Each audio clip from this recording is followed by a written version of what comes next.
Audio test.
I am, but my testimony is written down in notes. It's not, and I didn't print it out. So, and I know that would be a nightmare to try to do right now.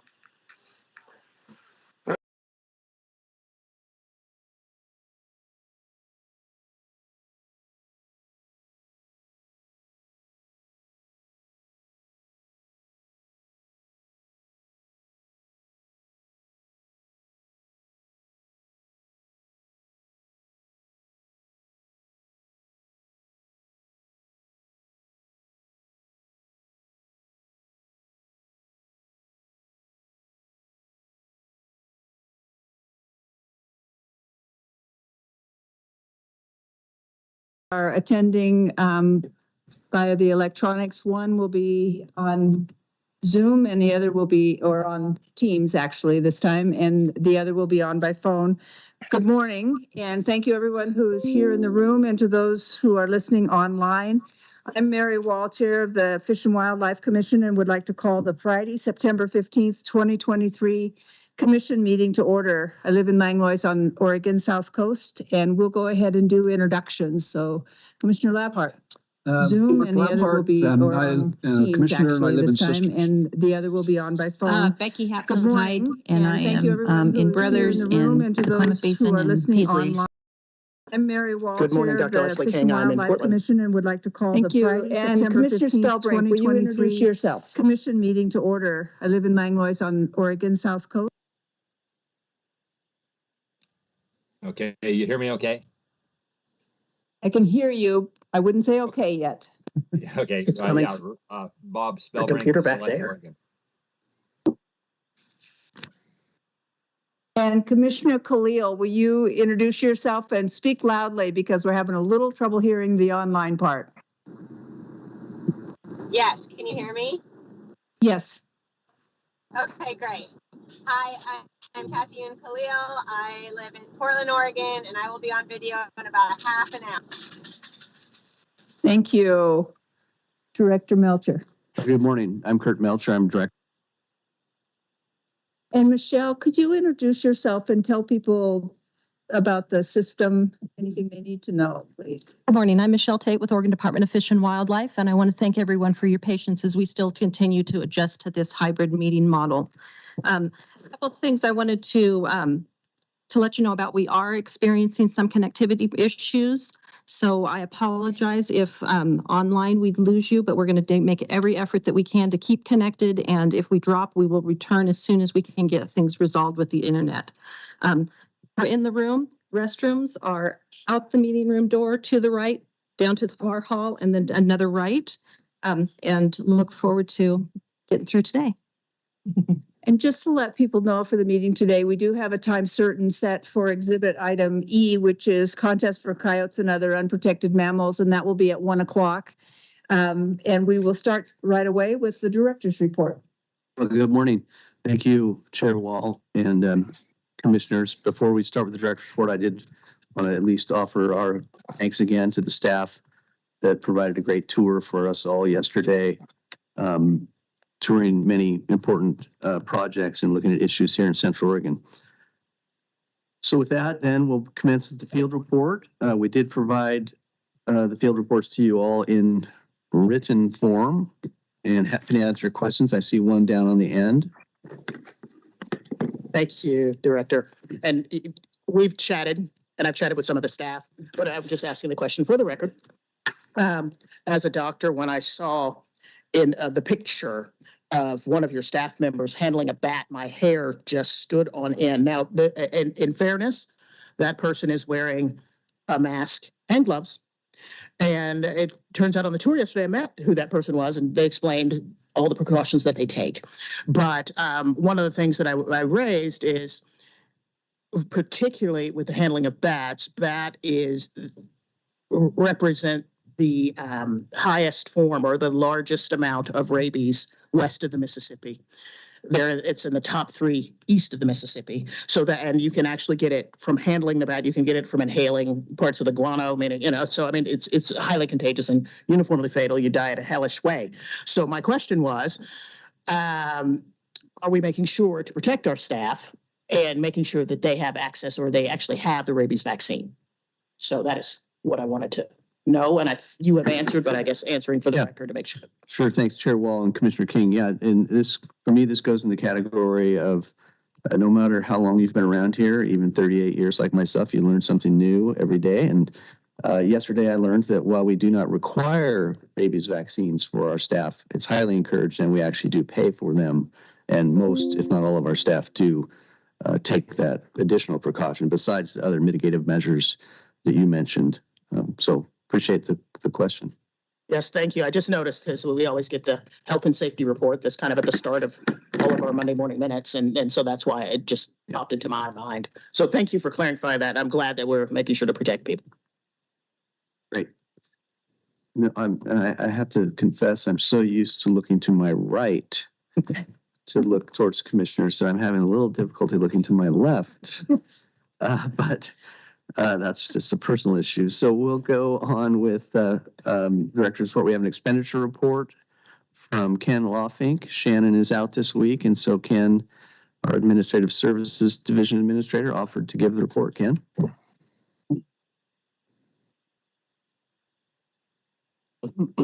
Excuse me.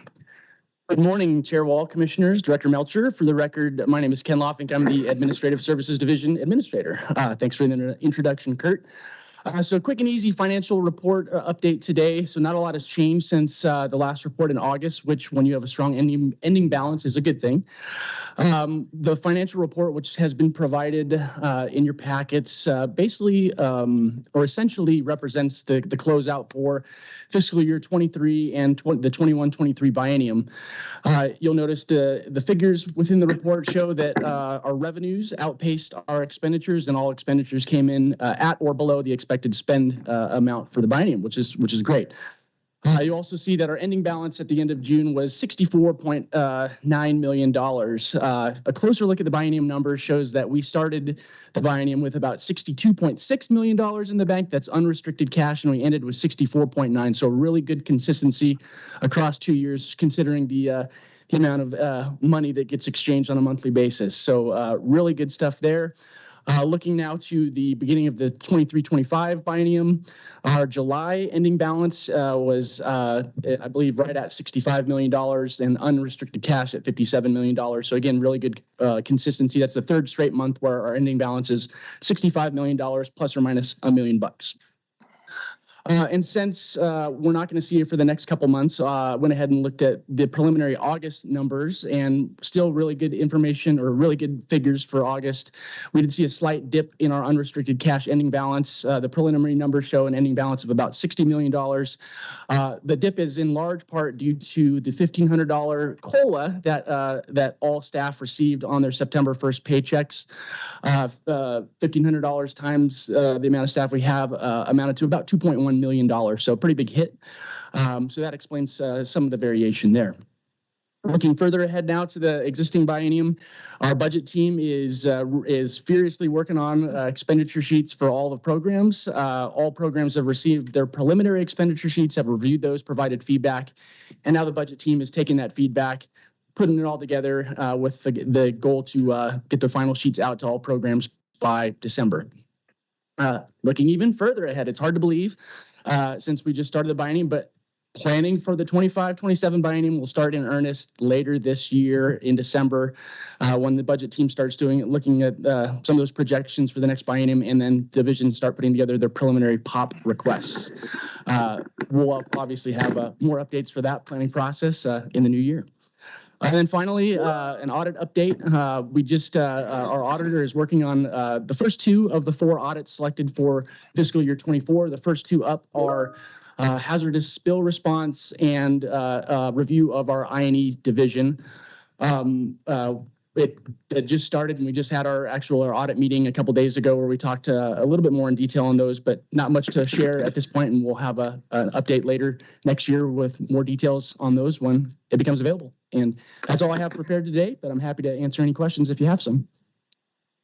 I don't see immediate ones, Ken, but thank you for the report. And I do have one request that we remember to the DEI audit. If we could get that scope of work before the December meeting so we could take a look at it, that would be really helpful. We'll be sure to do that. Okay. And it's always great to hear the and we appreciate the strong financial situation we're in. I think that's it. No other Very- questions. Very good. Thank you, Ken. Yep. Let's see, commissioners, before we go to our next item, we have had, Chair Wall had asked for a brief overview, emphasis on brief overview of the situation at Winchester Dam. So I'd like to have Dr. Clements come up to provide you all with that. I'm not sure, was Debbie joining you or? She was, but I'm not sure she's Okay.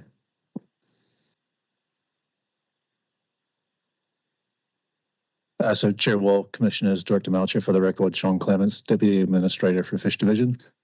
I'm here today to give you a brief kind of overview of what's been occurring at Winchester Dam. I know there's been a lot in the media lately. I will say up front that the department was and is very concerned about the impacts at Winchester Dam on native fish. In terms of background, Winchester Dam is over 100 years old. It's been in structural decline for some time. The Water Resources Department has required the dam owners to complete repairs to ensure its safety. The department in late 2022 received an application from the Winchester Water Control District, the dam owners, to complete those necessary repairs. The department evaluated that proposal at the time and determined that it wasn't a fish passage trigger at that time. However, the proposal did include a provision for a 3-week dewatering period behind the dam, and that also led to a dewatering of the fish ladder and a block of migratory fish passage. In December of 2022, the department issued an authorization allowing a 3-week in-water work window, meaning that dewatering could start on August 7th and end on August 28th. That had to be rewarded. The department chose that time based on historical run timing of Chinook, coho, steelhead, lamprey, in terms of having least impact on those species. Other aspects of the repair proposal were also permitted by DEQ, Corps of Engineers, and National Marine Fisheries Service. In addition to the in-water work window, the department issued a rescue salvage permit, and both those permits or authorizations issued by the department established terms and conditions that were meant to protect aquatic life. The department was on site during the entirety of the project. We did observe mortality of lamprey during that period. The Winchester Water Control District submitted 2 requests for extension of that project through to September 6th. Ultimately, the department, DEQ, Corps of Engineers, and NIMS all approved the extension of that permit. And the project was completed by September 6th and rewarded, and fish were passing at that time. That's, I guess, the update of where we are right now. I think folks are having trouble hearing you. Heard any of that? Sorry, student. Thanks, Sean. Cheers. Should we stop for a few minutes we need to stop for a few minutes, Michelle, and Turned up the volume. You might want to pull the microphones a little closer too. It was pretty close. Try it again. can you hear anything? More time. Because we could hear Ken. You guys heard You Ken, can right? put the other, use the other mic, maybe. Try different. Try the other mic, but that's good. It sounds like at your piece. Yeah, that's better. Okay, thanks, Sean. Not seeing, again, keep looking, not seeing any questions. I will then go to our standing item, adapting to climate and ocean change. And we have Callie Adkins here, and I believe Emily Van Wyk is joining her. It looks like Bernadette is joining her as well. We're like a whole team. Yeah, good.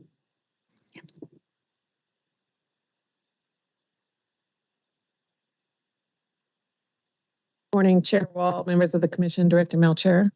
I'm Bernadette Graham Hudson. I'm the Wildlife Division Administrator with the department. I'm here with Emily and Kelly, who will talk about the Oregon spotted frog and some of the complex challenges facing the species. Hopefully this will build on the past presentations about amphibians and climate impacts to those species. I think this is a great opportunity to highlight the work we're doing with the Oregon Conservation Strategy, which is something that we don't get an opportunity to come to you all and talk to you about very often. So just building on yesterday, I appreciate everyone's enthusiasm on the tour about spotted frog work and the Sierra Nevada red fox work as well. In addition, we heard about mule deer, and all those species are being impacted by climate change. So I think this fits really well with the tour yesterday, and the information that's provided today can kind of give you more insight into some of the complexities with managing these species that are being threatened by a number of different threats like habitat loss, predation, but then that's kind of exacerbated by climate change and making it harder and more complex to manage. I guess I'll just say that we're pleased for this opportunity to share this information, and we appreciate that it's important to you, and it's definitely a priority for our department. So with that, I'll turn it to Kelly and Emily. Thank you, Bernadette. And before we get too far, can you hear me well? Amazing. So good morning, Chair Wall, Director Melcher, Commissioners. For the record, my name is Emily Van Wyk, and I'm our Acting Conservation Strategy Coordinator in the Wildlife Division. So I'm really pleased to be here today with Callie Adkins, our East Region Conservation Biologist, who is our local expert on Oregon spotted frog, and as you're probably learning, most other of our species of greatest conservation need in East Region. So we're here to talk about Oregon spotted frog conservation, especially looking at a future that is uncertain in terms of climate change. So the intent here, to reiterate what Bernadette has shared, is really to build on the previous presentations that I and other conservation program staff have provided to the Commission this year, including the one that Carolyn Eckrich and I gave on broad impacts of climate change to all of the diversity of amphibian species in Oregon. So in this presentation, we're really narrowing our focus. So we're looking specifically at a species locally relevant to further emphasize that message. And we do know, as again, Bernadette said, we know that conservation of all of our threatened, endangered, and sensitive species is as important to the Commission as it is to us. And so we're really pleased again to have this opportunity to provide this information to you, just have that background information, share some of the work that we're doing, and share some of the challenges that we're looking ahead at with a variety of species of conservation concern. There we go. So we're going to follow the same kind of framework that we've seen in previous presentations. So a little bit more focused detail. Previously, we've looked at huge swaths of species. This time we're looking at just one. So we're going to start just with some details on the biology of Oregon spotted frogs to get some context for climate vulnerabilities and risks to the species. We'll talk a little bit about status and trends, and then focus on threats and climate-related impacts. Callie's then going to wrap us up with some conservation opportunities and things that we can do to mitigate climate impacts, to share what we're looking ahead towards after some of our rather bleak information in the middle. So with that, I'll turn it over to Callie. And Callie, would you like this or would you like me? Okay. Well, good morning. Thank you, Emily. For the record, my name is Callie Adkins, and I'm the East Region Conservation Wildlife Biologist. We're going to start off today talking about the biology of spotted frog and also touching on the status. And really the biology is the framework of why this species is so vulnerable to climate change and why it's one of the leading threats and associated with a variety of different issues. So this species was listed as federally threatened under the Endangered Species Act in 2014. It is also listed, looking up to the next slide. Okay. All right. So it's also listed as an Oregon Conservation Strategy species in the East and West Cascade ecoregions, which is the extent of its range in Oregon. Additionally, it is listed as a priority species in the East, a top 5 priority species in the East Cascade ecoregion in the Oregon Conservation Strategy. This frog is the most highly aquatic frog species in Oregon, and it requires water for all stages of its life cycle. It's found in large wetland complexes. So think back to our field tour yesterday in Crane Prairie, where there was a variety of different wetland habitats you could see. You could see large open water areas, and that's essential for overwintering adult spotted frogs, as well as tadpole rearing. And then you could also see a vegetated riparian area, wetland area, which is equally as important to the life cycle. This is where egg masses are laid by breeding female Oregon-spotted frogs. And this is an area that's especially vulnerable to changes in hydrology as well as drought patterns.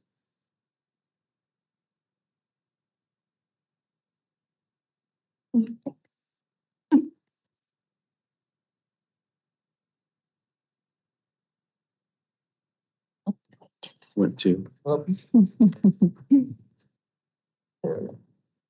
right. So looking over the status, both range-wide and in Oregon, range-wide Oregon spotted frogs were once thought to be a very common species. And this was throughout the historical range of British Columbia to California. Range-wide, approximately 90% of that range has been lost, and they have been extirpated or thought to be extirpated from California. Looking at the figure over on the screen, you can see zoomed into Oregon, the historical range and some of the range losses. So all the colored in watersheds were once occupied by spotted frogs. The red watersheds are no longer occupied by spotted frogs. The light blue watersheds, they have some extent of occupancy now. But really what's important about this figure is the yellow filled in areas. And that's Oregon spotted frog critical habitat. That's defined by the Fish and Wildlife Service. And it really represents where Oregon spotted frogs are believed to still persist. This represents approximately 80 sites or populations. And as you can see, they are not well connected across their range in the Cascades. There's many small dots, yellow dots you can see that are separated from each other. And what I'd like to highlight right now is the large yellow area that you can see between the Upper Deschutes and the Little Deschutes watershed.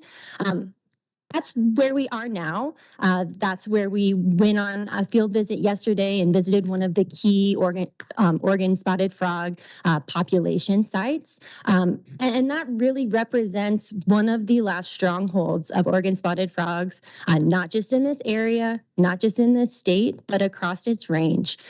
So this is an extremely relevant topic to where we are today, and really a species that's imperiled. Of those 80 sites remaining, about 80% of those sites have a low abundance ranking from the U.S. Fish and Wildlife Service. And what that means is that there are 50 or fewer egg masses. So we talked about high population rankings, and that's greater than 300, and 50 is the lower population ranking, and that's what the vast majority of the remaining population sites are. All right, so as our most aquatic frog species, the climate-related risk factor that we're thinking about most for Oregon spotted frog is going to be water availability and drought.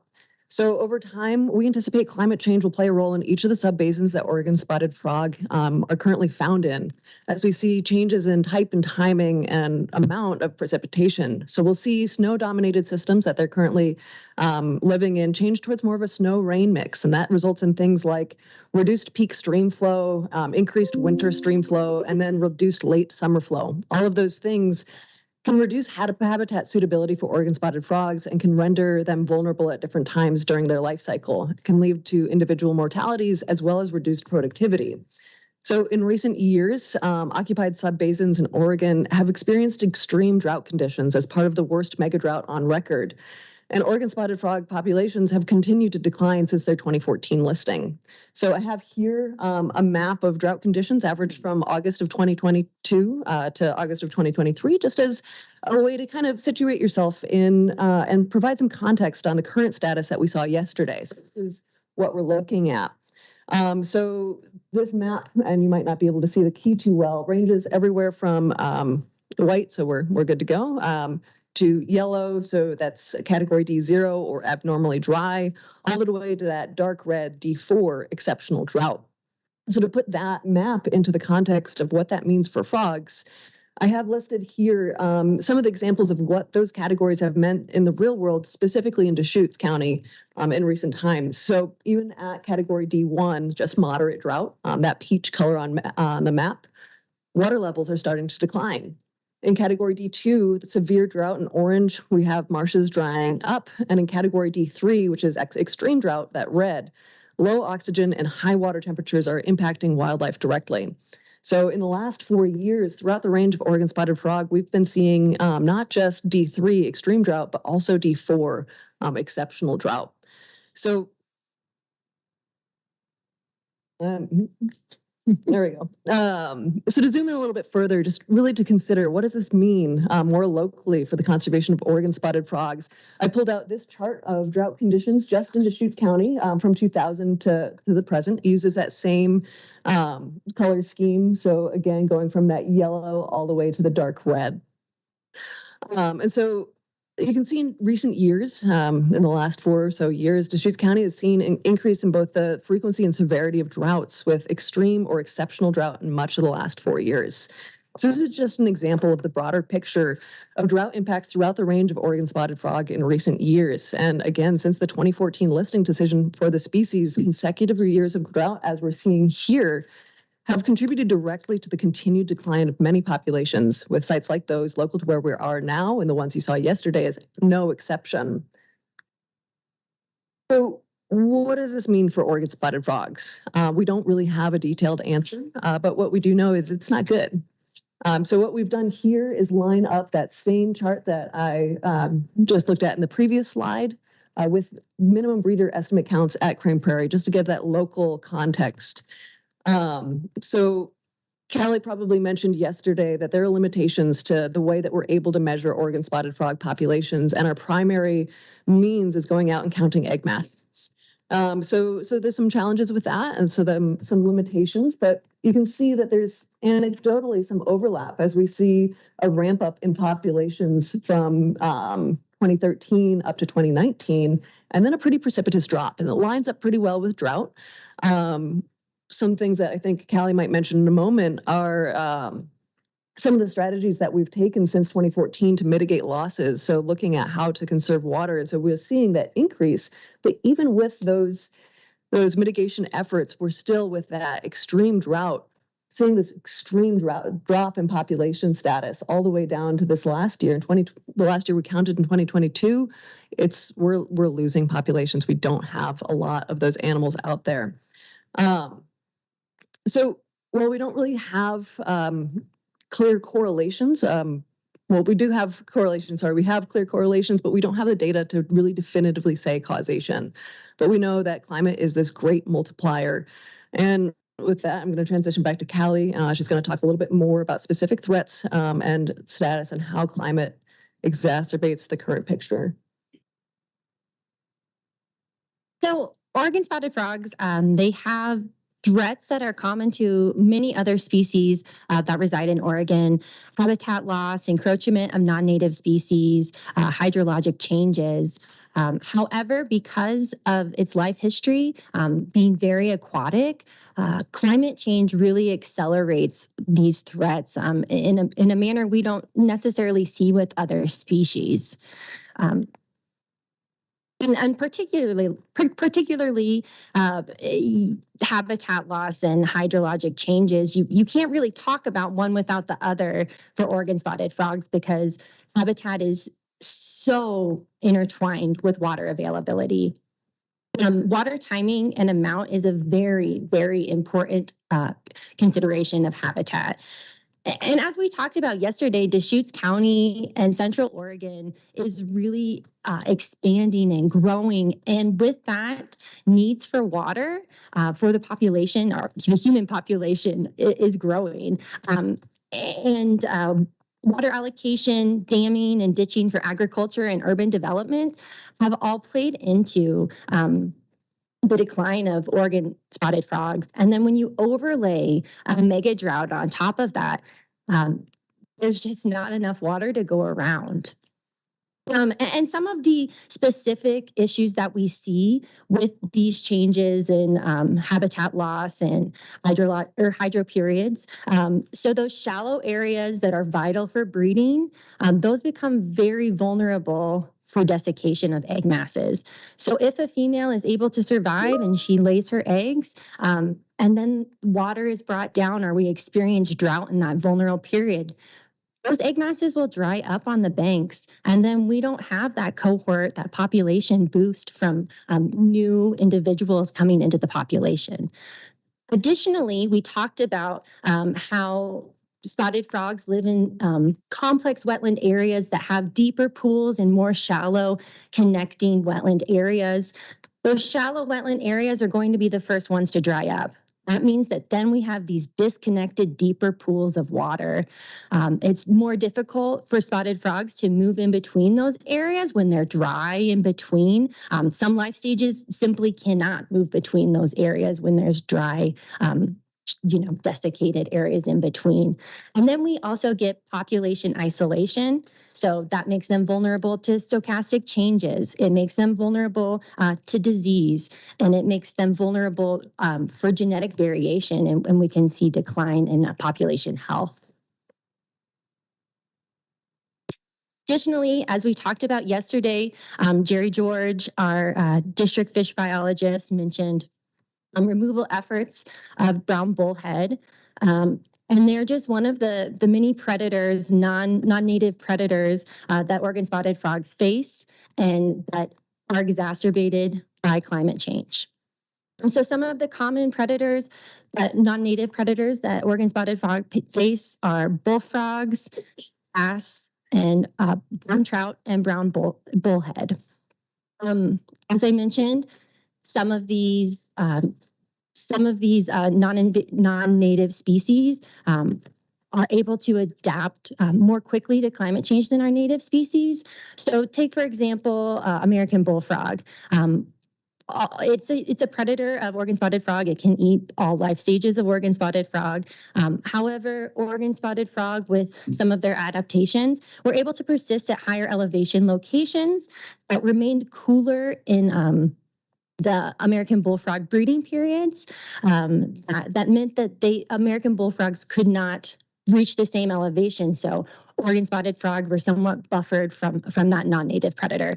With the warming climate, frogs can now persist in those areas. They can outcompete Oregon spotted frogs, and they can eat all life stages.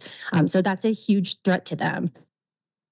Additionally, for fish species, when you decrease the water amount in some of these areas, it just means you're decreasing the amount of area for frogs to escape from fish. So you're just making the pool smaller. You're making it much more easy for predation to occur.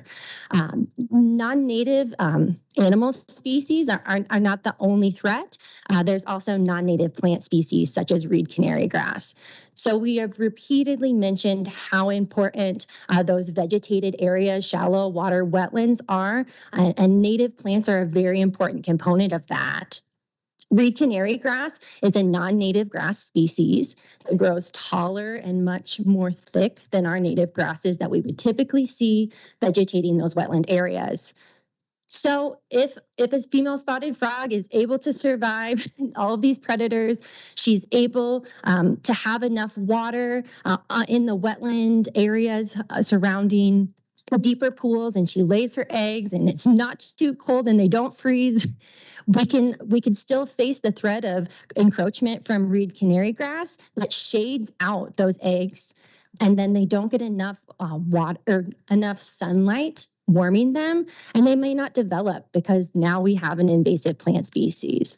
So there are just a multitude of threats. And additionally, reed canary grass will spread much more quickly than our native grasses, especially if we desiccate shorelines and we leave large areas of open, like we saw at Wickiup Reservoir yesterday. There were large areas of just desiccated shoreline, and those non-native species will just come in and fill in. So we've talked a lot about threats this morning, and it feels was pretty heavy, and we wanted to finish on some of the opportunities that have occurred since the listing.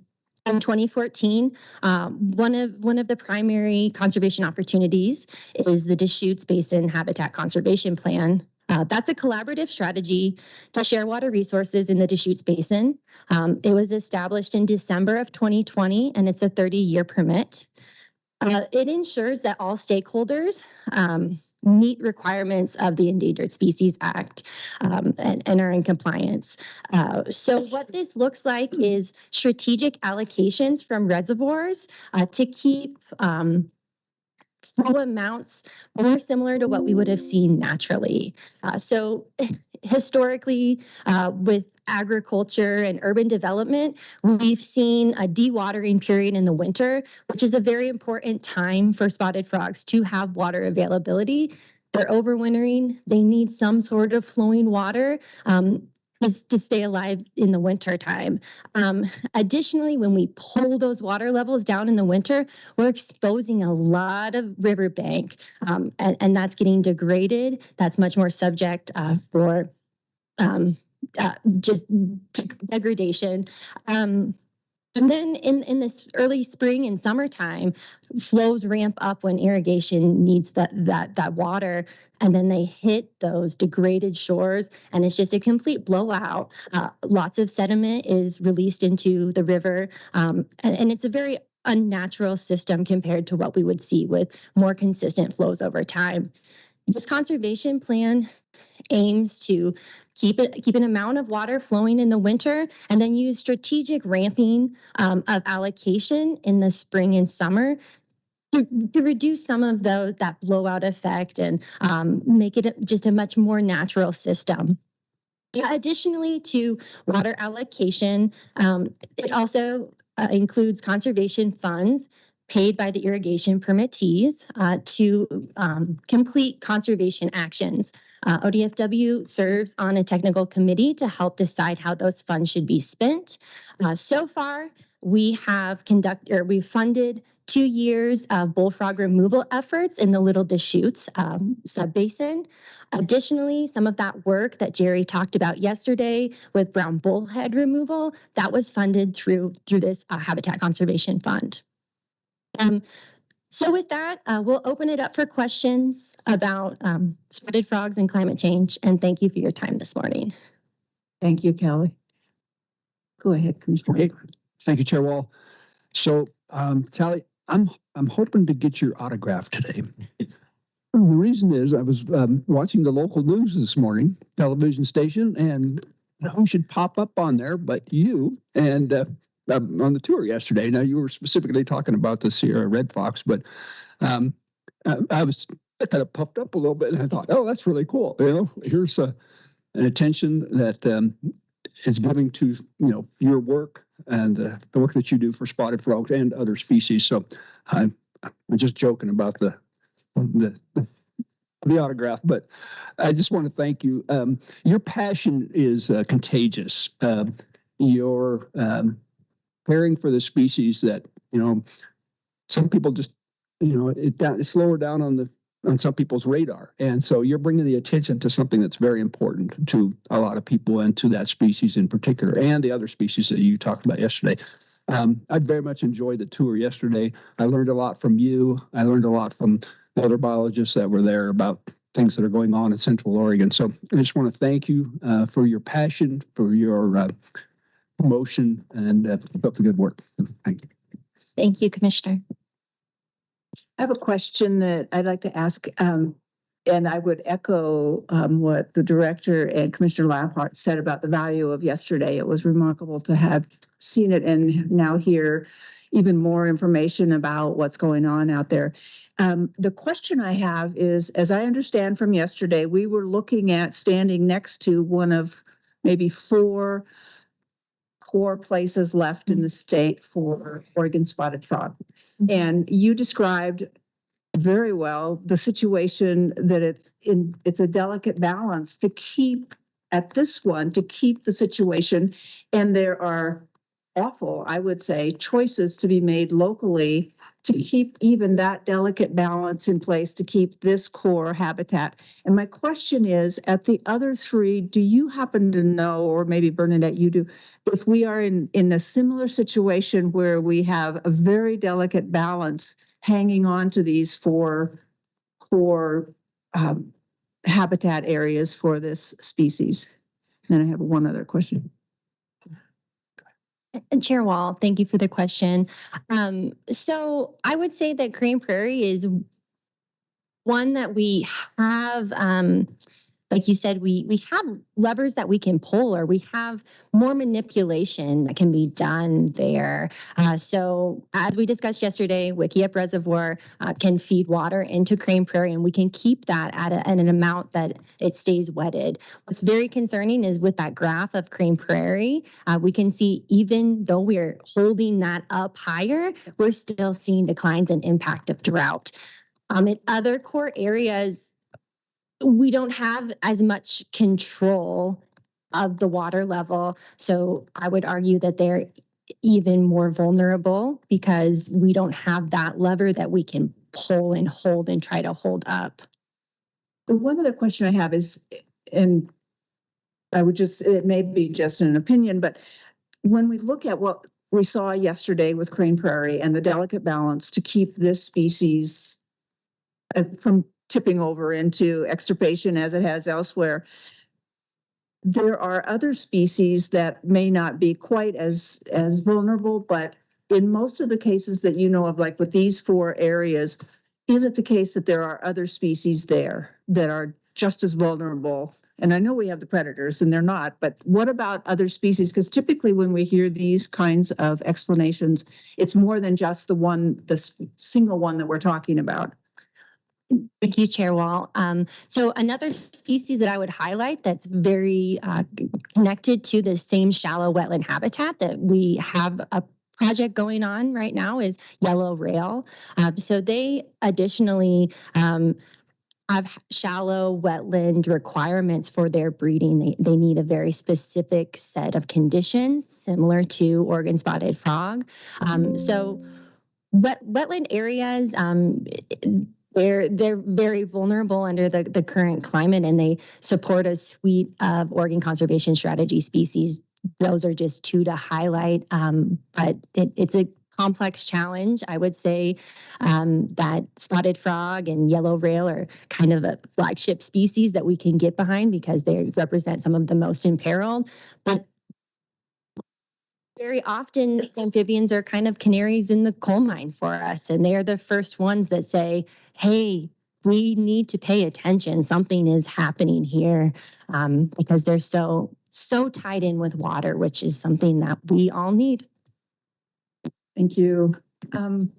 Commissioner Hatfield-Hyde.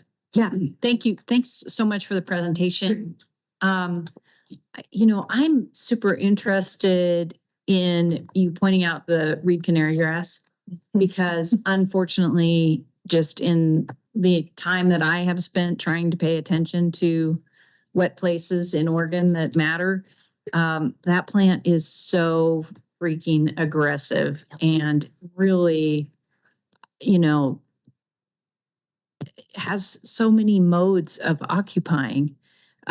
So I just want to offer that's a concern. Also, I really think that we need to take that macro look at water and climate change and, you know, make sure that we're having thoughtful and realistic discussions about what is actually happening out there, because it is hard. I think we can get in this place where we're like, oh my gosh, it's like the ship is sinking on all fronts, but we need to look at all fronts of what's going on there. Like that conversation we had yesterday where it was like, yes, okay, so we're in exceptional drought here. So we are offsetting then we end up doing more groundwater pumping because we're moving surface water differently. And then that groundwater, you know, we got to look at the whole thing, I think. But I don't rule the world. So I just think we got to look at the realities of scarce water, and we have to be ready when we do get moisture to make really smart decisions with it. And sometimes I think we don't do that either, because we will have moisture come. When it comes, are we ready in these systems to support the needs? So anyway, thanks for that. We have a long day. We don't need to hear me go on. Well, then we'll move to Commissioner King. Go ahead. Thank you, Chair Wall. Thank you for your presentation. And I had the privilege of being with Kaylee yesterday. I got a great tour of the Wiki Up Reservoir. We were all around the thing.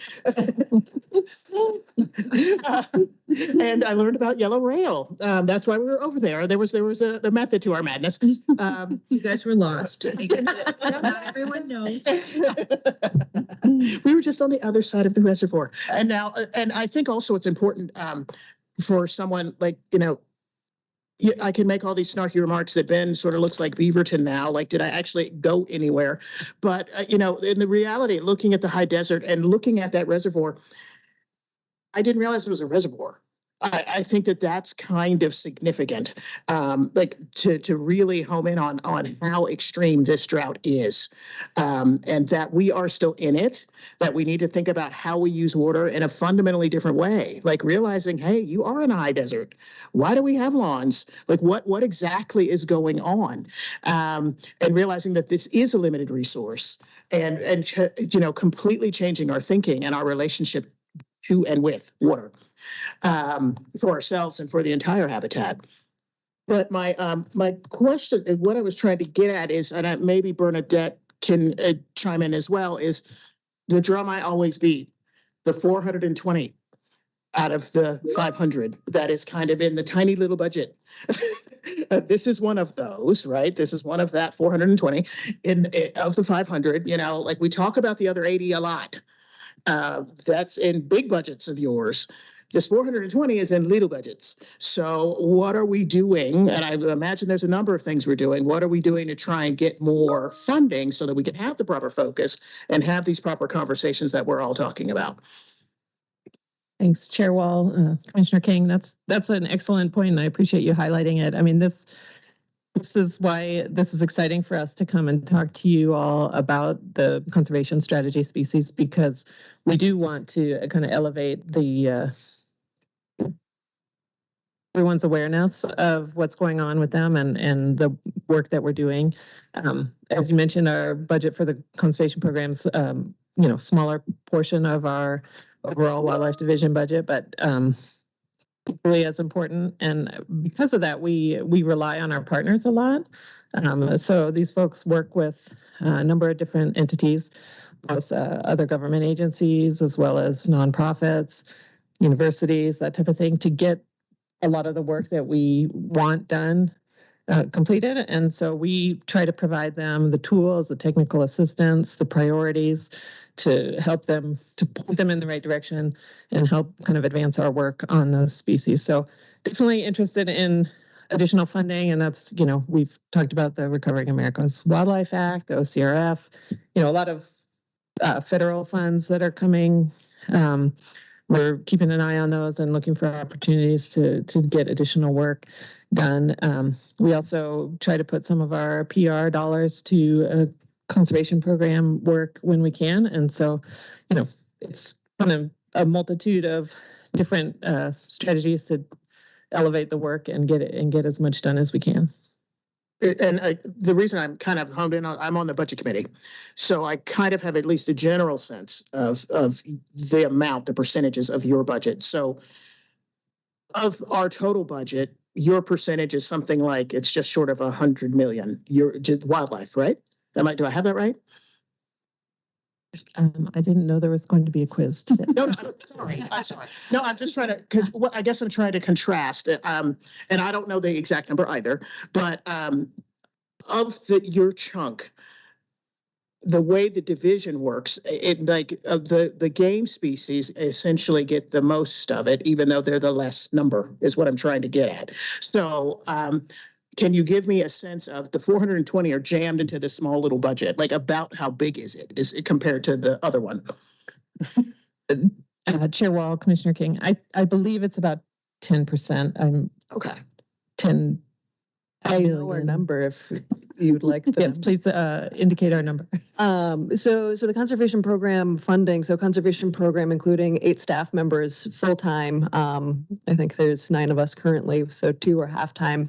It's just $1.9 million. So looking at all of the amphibians, birds, reptiles, and mammals in the state that are of conservation concern, but also those that aren't. So those all fall into our budget, our bucket, and it's very limited to what we're able to do. It's why you see Callie giving a presentation on Sierra Nevada red fox, then turning around and giving one on Oregon spotted frog. It's why you'll see her in southeastern Oregon popping up to give a presentation on pygmy rabbits, and then up in the Hood area talking about Lewis's woodpecker. It's a very limited staff, and they're incredible staff members and what they're able to do and how they're able to leverage those limited resources for conservation benefits. Is a lot of the reason that we're trying to give these presentations here, to showcase the work that our staff are doing, the incredible work that they're doing, the ability to work with partners, and recognizing that the limited funding, not only at ODFW, but in all of our sister agencies in other states. This is an issue we have nationwide as well as globally. The amount of funding available for some of these species is really limited, and it's really challenging. So figuring out strategic ways that we can focus those investments for benefits is our biggest challenge, and the biggest thing that we're focused on. The previous presentation we gave as a part of this climate series about the Oregon Conservation Strategy is really the way that we're able to take the limited resources we have and develop a resource that we can then hand over to practitioners, the public, all Oregonians, and say, these are the priorities. This is how we see conservation in the state. Let's work on it together. So focusing us collectively towards those conservation goals. So yeah, we're exceptionally limited, and it is a big challenge. I think we've been trying to stop that fill that gap for a long time. Bernadette has been an exceptional champion of changing that and providing opportunities for us to share this. So I appreciate you recognizing that, and also just highlighting how much Callie and her 2 counterparts are doing around the state. We have 3 regional conservation biologists covering all of those species for the state, and they do an incredible job. But we would. I would just add, we're also looking for ways to integrate the conservation program work with our district bios and the game program work as well. So it's not so separate. So as much as we can, we're looking for those opportunities. Thank you. Thanks. Okay, I think we're ready to move on. Thank you very much. Thank you. Chair Wall, you have questions online from the commissioners. One second. Commissioner Spellbrink, did you have a question, or Kathy? Yes, Chair Wall. Thanks, Bob Spellbrink here. Anyway, yeah, just one quick mention. One thing I wanted to kind of test. I don't have much experience with teams here, so I thought I'd test the whole thing here. Anyway, but I really appreciated the presentation too. There's been some lost and changed recreational opportunity because of, especially around the Crane Prairie and Wakey Up, being almost empty these days, and Crane Prairie, starts out staying very full. And anyway, it's just good to have answers. I've had, concerns from the public, and I really didn't have an answer for them. So I appreciate it. It's a good background here to have an answer for when these questions came up. So just thanks again for the presentation. Thank you. Commissioner Khalil. Yeah, I just had a really quick question. I might have missed this. I lost service for a second, but are spotted frogs affected by chytrid fungus, or is that not a concern for the species? I could not remember. Were you able to hear the question? Go ahead. Yeah, thank you, Chair Wall and commissioners. Yes, they are susceptible to chytrid fungus, and that would be a concern with the shrinking water pools. Is we have more interaction between species or frogs, individuals, and that could increase the spread of that disease and fungus. Okay, thank you. And apologies if you already mentioned it. Okay, thank you. Next up, commissioners, we're going to have a status update on Oregon's Integrated Water Resources Strategy, and I believe Chandra Ferrari and Crystal Grinnell are going to provide that. although I'm not seeing, oh, maybe Crystal is online. Okay. Good morning, Chair Wall, Commissioners, Director Melcher. For the record, my name is Chandra Ferrari. I'm the Habitat Division. That mic just doesn't work. Should I? Is that better? Is that one better? Sorry. It's all right. I'll try that again. Good morning, Chair Wall, Commissioners, and Director Melcher. For the record, my name is Chandra Ferrari. I'm the Habitat Division Deputy Administrator, and I manage the water program here at ODFW. And I get to introduce the next topic on your agenda, which is a brief update of the Integrated Water Resources Strategy update process. And we are lucky to have with us again Crystal Grinnell from the Oregon Water Resources Department, who is going to be joining us online. You might recall that she also joined us in February when we had a water workshop, and she was able to go a little bit more in depth into the current version of the strategy, which was updated last in 2017. The Integrated Water Resources Strategy, just for a quick reminder, is the state's overarching framework and blueprint for how to address or how to understand and meet in-stream and out-of-stream needs. And so this is a living document, though, and it's supposed to be responsive to changing conditions, new information, changing priorities. And that's why we try to update it semi-regularly. It used to be every 5 years, but we just had a legislative change where it's going to be every 8 years now. So, yeah, so Crystal will be able to chat a little bit more about that as well. But ODFW has a very significant role to play in the Integrated Water Resources Strategy, both in terms of providing input into the revision process as part of the interagency project team, but also in terms of implementing key actions in the Integrated Water Resources Strategy, which we talked about back in February as well. So you have heard about this strategy, and you will continue to hear about it as it is very important and informs ODFW's water-related work. So with that, I will kick it over to Crystal to provide you a little bit more information on this topic. All right. Thank you, Chandra. Thank you, Chair Wall. Thank you, Director Melcher, and thank you to the Commission. Can folks hear me all right? I guess I should check that. Yes, okay, great. And it looks like there is a PowerPoint being shown, so should I just call out for next slide? Does that work, or should I switch over to my screen? Is somebody there changing the slide? Right. Thank you, Chandra. Thank you, Chair Wall. Thank you, Director. I can do it. Yes, you got it. Commission. Fantastic. Okay, great. All right. So thank you. So for the record, I am Crystal Grinnell. Perfect. That's great. Thanks, Chandra. So for the agenda today, we'll just do a very quick overview of the project team. I will review the timeline so I can give everyone an understanding of where we're at with the update process. And go through really the bulk of what you'll hear today that's different from what we discussed in February was that we've completed our outreach and engagement. So I'll have some findings from that process. And then I'll give you a little preview of the revisions that we're considering for the IWRS. And then we'll have some time for questions and discussion. So just a quick reminder of why we're doing the IWRS. I think it's helpful to just see the magnitude of agencies that we have working on water in Oregon. So just a little background here. There are a lot of players in Oregon touching water, and that is why we are working on a strategy to get everyone coordinated. Next slide, please. So a quick note on the project team. So as Chandra had mentioned, the Department of Fish and Wildlife is a member of the project team. We do have essentially a small project team that is really the more concentrated people working on the narrative to the document. So as we saw on that slide, there's about 18 agencies, state agencies alone that are working, part of the Integrated Water Resources Strategy, but there's a smaller team that we have that's able to concentrate more effort on that. So in both the 2012 version and the 2017 version of the IWRS, this team was very similar. We had the Department of Agriculture, DEQ, and Fish and Wildlife, and the Water Resources Department working very closely together on those two versions. What's new this time around is that for the 2023 version, we did add the Department of Land Conservation and Development to that team. So it's important to note that other agencies are not excluded from this process. We are getting their input as well, but these are the agencies that are able to apply more resources to this process.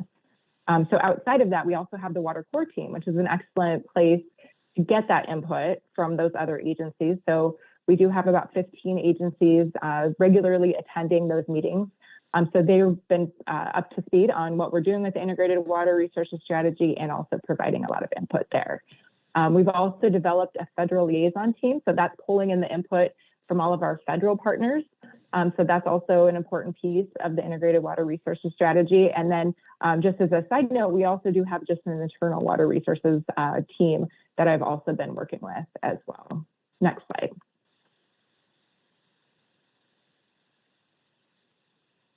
So the project timeline, back in February, when I first came to the commission to describe the project, we were just designing a lot of the public outreach and engagement, and that section of the project has now been completed. So the bulk of that was really done in May and June. This summer and fall, we're working on the first draft of the document.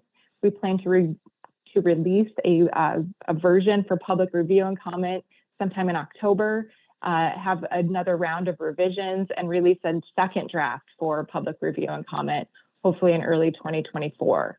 And then the final process for finalizing that document is for the Water Resources Commission to adopt that. And so we're hoping for adoption sometime early in March 2024.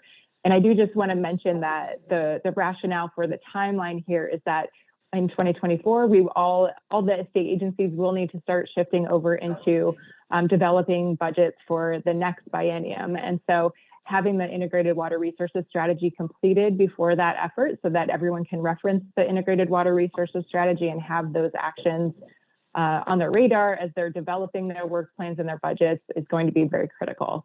Next slide, please.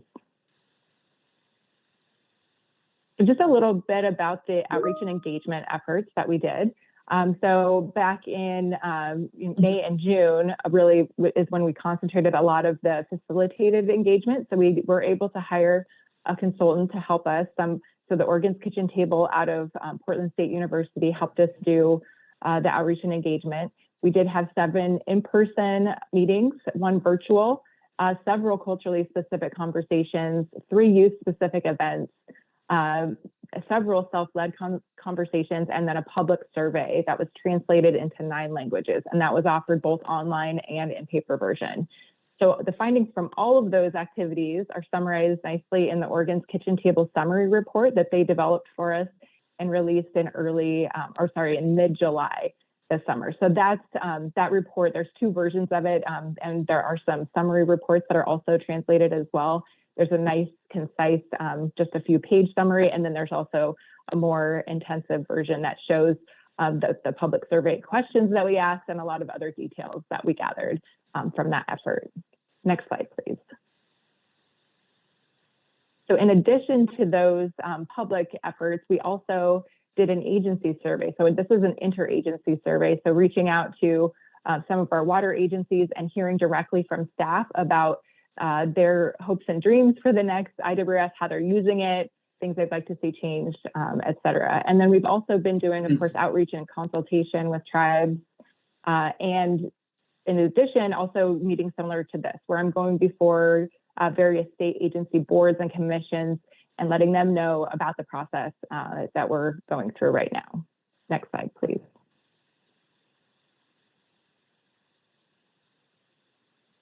So the public survey, we had very good turnout on that effort. So we had about 1,700 survey responses, which is, I think, very, very impressive for this effort.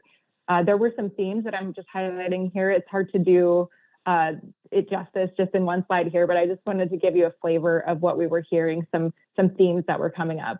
It seems like there is very broad acknowledgement that there is more water demand than we have available in the state.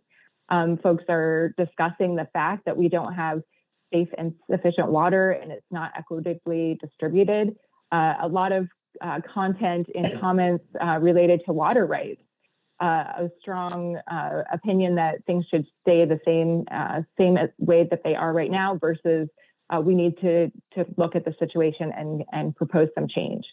And then also a very strong, consistent message across the board. I was hearing this as well, not just in the survey, but just in our public meetings where people attended, that there needs to be more water education, more awareness. I think this really echoes back to what we were just talking about with the spotted frog and just water needs in general. There seems to be an acknowledgement that people are not, in some locations, are not aware that there are challenges happening for a lot of people or species across the state. So elevating education is something that was really, I think, an important finding from this outreach and engagement effort. And then finally, I'll just mention that there were consistent concerns, of course, about climate change, water quality and safety were concerns. So people, even with, that have a public water supply, the water that's coming out of their tap, they have concerns about that.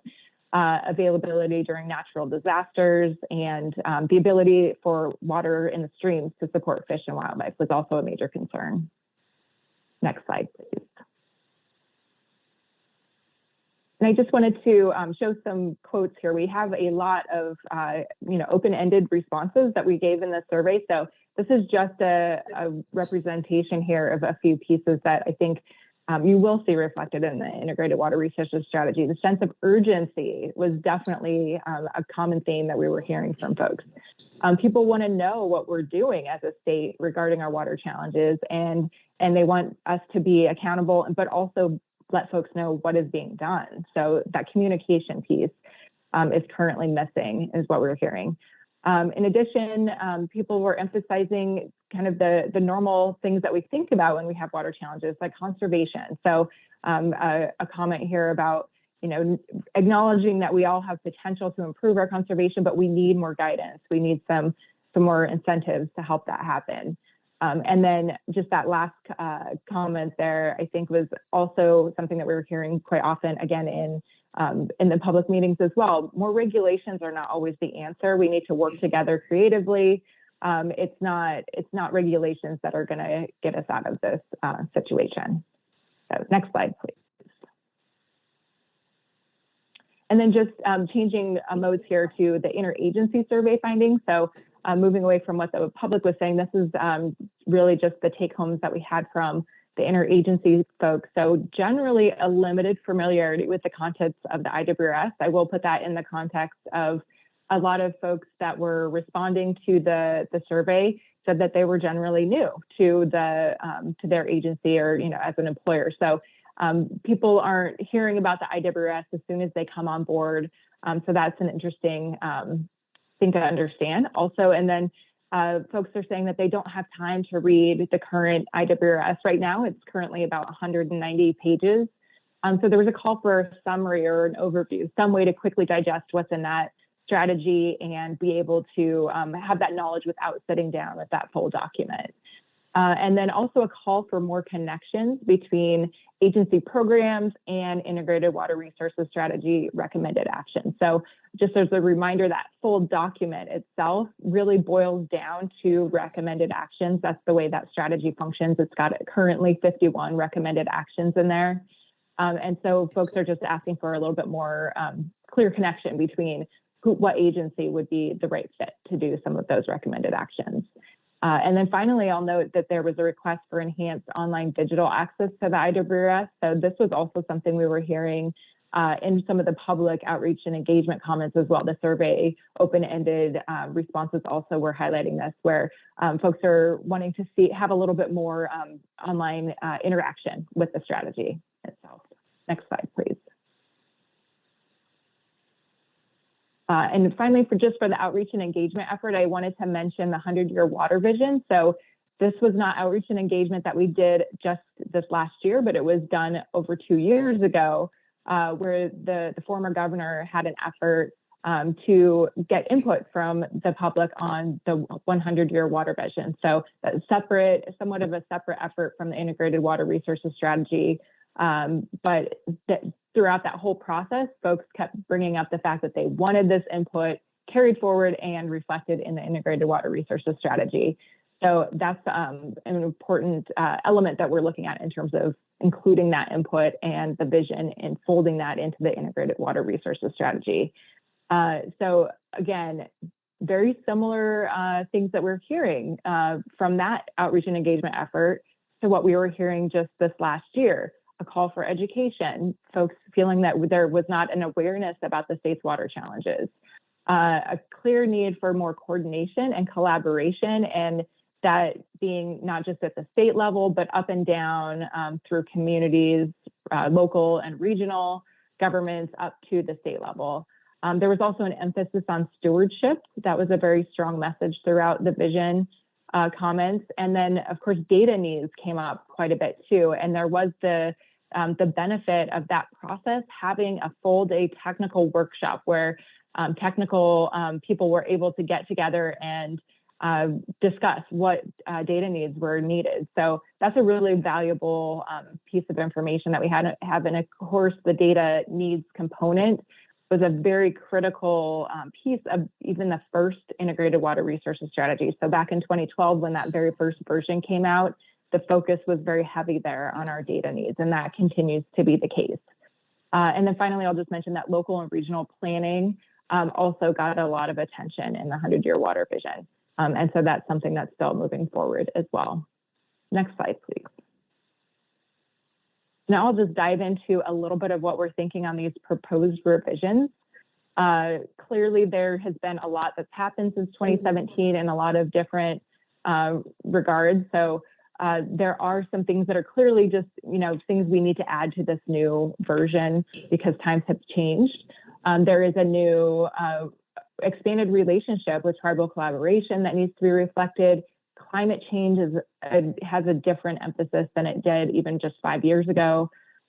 Environmental justice implications need to be more thoroughly explained throughout the document. Currently, it just shows up in one place regarding some public health discussions and drinking water, essentially. And so we really want to expand that. And then affordability and access is not mentioned at all in the current version. And we know that that is an important piece of the challenges that folks are facing regarding water in Oregon. There's also no specific metrics for progress. That's something that is not going to be an easy solution for us to just apply to all of these recommended actions, but that is something that we're considering where appropriate and where we can do something like that. And then, of course, there's been a lot of reports and initiatives since 2017. So the 100-year water vision did get a summary report. That's something we can draw on. The Secretary of State also put out in January a water advisory report. And then, of course, there's many, many other reports that we are also referencing and including in this document. Next slide, please. So just kind of a flashback to the 2017 framework here. So this is something that we went through in detail back in February when we met. So this is a very concise way to look at what the content is of the current integrated water resources strategy. We've got some objectives there in dark purple. We've got critical issues called out, and we've got recommended actions. So recommended actions 1A through 13F, or sorry, 13E. Those are all, that's the 51 recommended actions that the whole document boils down to. So this framework itself is kind of an easy way to look at the full document. But we also had a lot of discussions with the public about maybe what isn't helpful or working in this as far as like this being a way to digest the document. So I'll talk through a few ways that we're rethinking about organizing things to make that a little bit more accessible for folks. Next slide, please. So just to reiterate, that framework is really essentially the document layout. So again, the chapters, I had mentioned that data is a strong emphasis of the current version. We've got chapters 1 and 2 dedicated to data needs. And then chapter 3 is called Understand the Coming Pressures. That has a lot of content in there about, that's where climate change comes up, water and energy are discussed. That's also a place where education and outreach and infrastructure are discussed as well. And then that final chapter has solutions. So that's where more of the regional planning is discussed, water management, ecosystem health, which the healthy ecosystems section, that's where the bulk of restoration efforts and habitat improvements are called out there. And then it also includes some funding discussions. So let's go to the next slide and see how we're, some challenges here that we're kind of thinking about changing. So when you dig into the pressures themselves, they are split between, some of them are data and research needs and some of them are solutions. So this challenge right here was just something that we really wanted to resolve in terms of the format for the next version, like really make it clear that some of these pressures, they're no longer future issues, they are current issues that we're dealing with. And so some of those topics do fit better up in data and research or are a more clear like solution category. Next slide, please. So with the 2023 version, we've now simplified hopefully this concept into 3 buckets that are using words and vocabulary that we heard resonating with a lot of the public outreach and engagement and the agency survey that we were doing. So data and research is still a very clear need and call that's important to the strategy. And then partnerships and planning would be kind of a new heading or category, but the topics themselves are very consistent and were in the last version and continue to be an important component in the strategy. And then finally, kind of changing that last category of solutions, that objective that identified solutions, we're now changing that heading to be water use and stewardship, because I think that more accurately reflects those actions that are being called out there. Next slide, please. And another important piece that I wanted to mention too, right now, there's just a separate section of recommended actions right at the end of the current strategy that calls for funding. And so with this next version, we're really looking at elevating the need for funding because that is the necessary key to making all of this happen. So just, you know, elevating the funding need kind of right up front in the document. Next slide, please.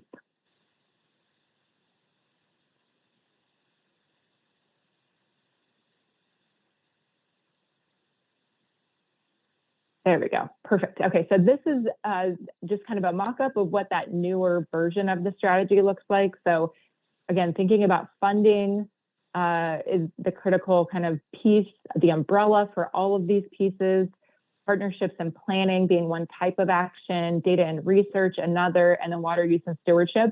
And then the words that are shown below those headings, those are all very similar to what we had in the 2017 version. There are a couple that are new. Collaborative leadership is an example of a new category, but then the rest of them are essentially the same thing, but we've just changed the words to be a little bit more concise and be a little bit more clear about what those are. So in terms of the content itself, we're not getting rid of any significant portions of the IWRS. We've just reorganized it a little bit to be a little bit more clear about what types of actions are and hopefully make this a little bit more accessible to folks. And I also just want to mention too that this isn't something that you're necessarily seeing in the topic here because there's so much more detail that is in the strategy itself, but climate change, population growth, land use change, economic impacts, and energy, all of those elements are really critical and have really interesting impacts to one another.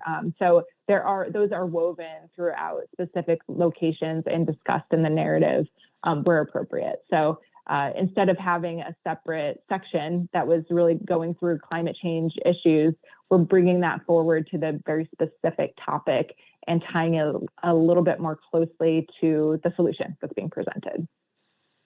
Next slide, please. So I think there was one more slide we missed, which is this.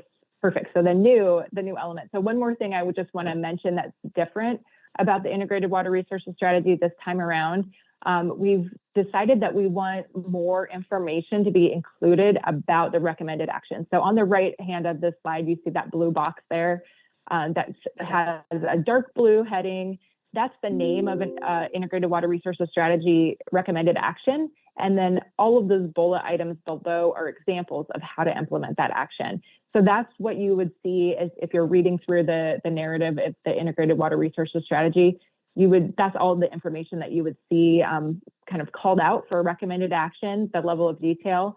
We're looking at adding a couple more layers of detail to that and just making a simple one-pager per recommended action so that we can see things more clearly to address all of that public comment and that we were hearing for some accountability so that we can call out who is the right agency. So at this point, we're looking at identifying not just the lead agency, but also supporting agencies and partners. That would be a good the good actors for that particular recommended action, and then also listing out the equity considerations for that recommended action, and then identifying work groups and documents and resources, because in a lot of cases, there are recommended actions here that are very closely linked to an existing plan or existing strategy. For example, the plan for salmon and watersheds, or the Oregon conservation strategy. Those documents, those efforts have very significant nexus with integrated water resources strategies. So we just want to make those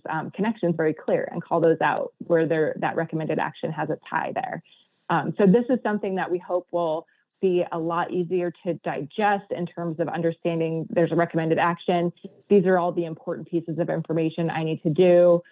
So hopefully agencies can use these one-pagers to help inform their budget planning process. Something I had mentioned at the beginning of this presentation, how can we make these recommended actions something that's easy to put into action? So we're hoping that these summaries will be a tool for that.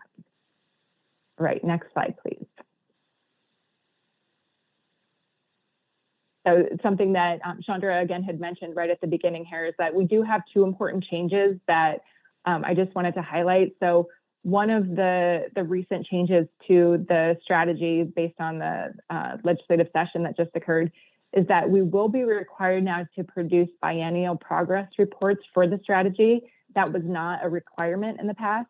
So we did have a 5-year cycle of updating that document. And I think that the requirement now for these biennial progress reports, I'm really, hoping that this is going to keep the integrated water resources strategy more current in everyone's minds, and will also help again with that accountability and tracking of our progress, and not let some time go by just in between updates where we're trying to track things. So hopefully this more regular tracking progress reports will help with our progress on all of these actions. And then finally, that update frequency being every 8 years, that is the maximum amount of time that we can go between updates. So we do have a little flexibility in, if we wanted to do one a little bit sooner, that could be done, but 8 years is the maximum span. So it is nice that now we're getting into more of, I think, a cycle here of like even years. We're able to get on a biennial progress report cycle and then also match up hopefully with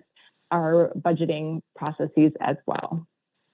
Right, and we just have one more slide here where I wanted to just let everyone know that right now, remind folks that we are in the draft development stage right now. We've got the interagency project team all working very hard on that. We're trying to get a review and comment version out in sometime in October. We will have a second opportunity for folks as well. Hopefully in early 2024 is when people would be able to see that second round. And that is all I had for today. So happy to take any questions.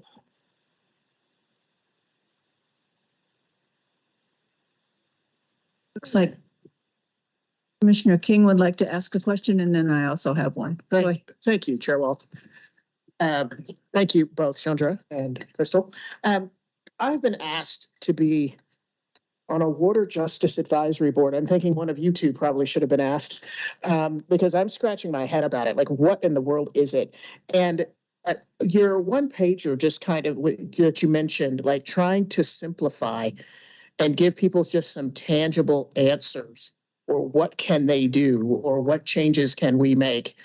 I think I'm still, even though I've sat through the presentation, I've read along, I think I'm still confused by that. So how are we making that better? And then if I decide to be in service on this advisory board, how can I then convey that? Is that something that you guys are working on, that we can kind of make this easier for people? I think people are just confused, including this person. All right. Go ahead, Chandra. Yeah, Chair Wall, Commissioner King, thank you for that question. I guess I'll take a first stab, and then Crystal, if you want to further. So I say, yes, I mean, what we've heard about the strategy is that, it maybe wasn't as digestible to all communities, right? How do we use this? What does it mean? It's, as Crystal mentioned, very large, and most people aren't going to sit there and read 150 pages. So one of the intentions of the revision update is to have number one, strategies for how agencies and other folks that are implementing these actions on the ground are able to do that in a more impactful and transparent way where we're connecting with communities. But second, to also just make the document itself more digestible. And I think one of the examples that Crystal shared up there was with those one pagers where it's like, here's the action. How does this actually get implemented? Here's some recommendations and examples for you to understand what we're talking about when we have a recommended action. Here are the people that we intend to be actually the front and point, for implementing the action. So you know who to go to if you have questions. Here's here's some environmental justice considerations for these particular actions. So these categories should be a little bit more readable in a snapshot. And you should also be able to understand who you can connect with to get more information on those things. So my hope would be that it is more readable and understandable for all communities, but it's not going to be, a perfect solution. So part of it is also in the implementation of the document and strategy itself. And a lot of the strategies are more geared around connecting with communities and community-led solutions. So I think part of it is making sure that we have all communities at the table for those conversations. And one example here would be the Deschutes Basin Watershed Collaborative, right? That's a big venue where a lot of these conversations are being had in this geography. And they have a pretty broad-based room there full of stakeholders. And it's making sure that you have all, I think, viewpoints represented so you can have people feeding into the process. I will let Crystal also, if she has anything to add on that. Yeah. Yes, I do. Thank you.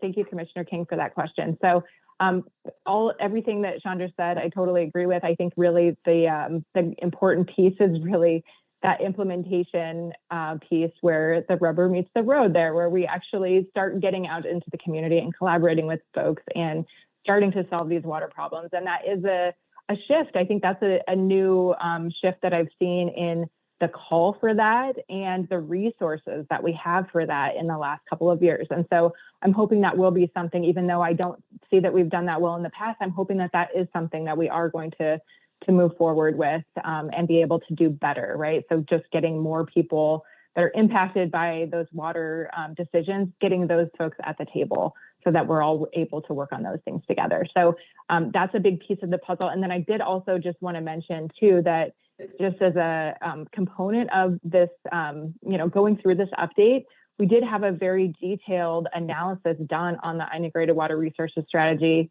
by a consultant to look at, actually it wasn't a consultant, it was an internal hire that we had to look at how we can modify the integrated water resources strategy recommended actions to address environmental justice issues, equity issues, and, essentially the take home there is there's a lot of things that need to happen at a lot of different scales, right?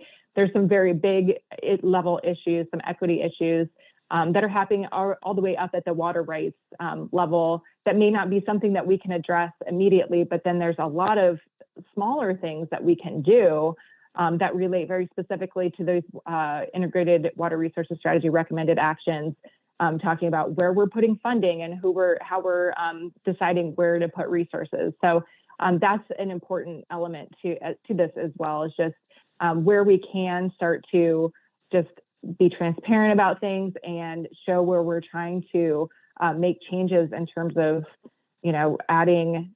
addressing equity issues where we can. That's an important piece to just add to the document and an entirely new thing that we haven't really seen in this document in the past.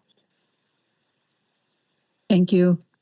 I do have a question, and Chandra, if you could start with this one as well. We heard a lot, of course, yesterday and today about the Deschutes area and the spotted frog and what the difficult choices are in front of any of these areas, and the climate change issues just make it worse.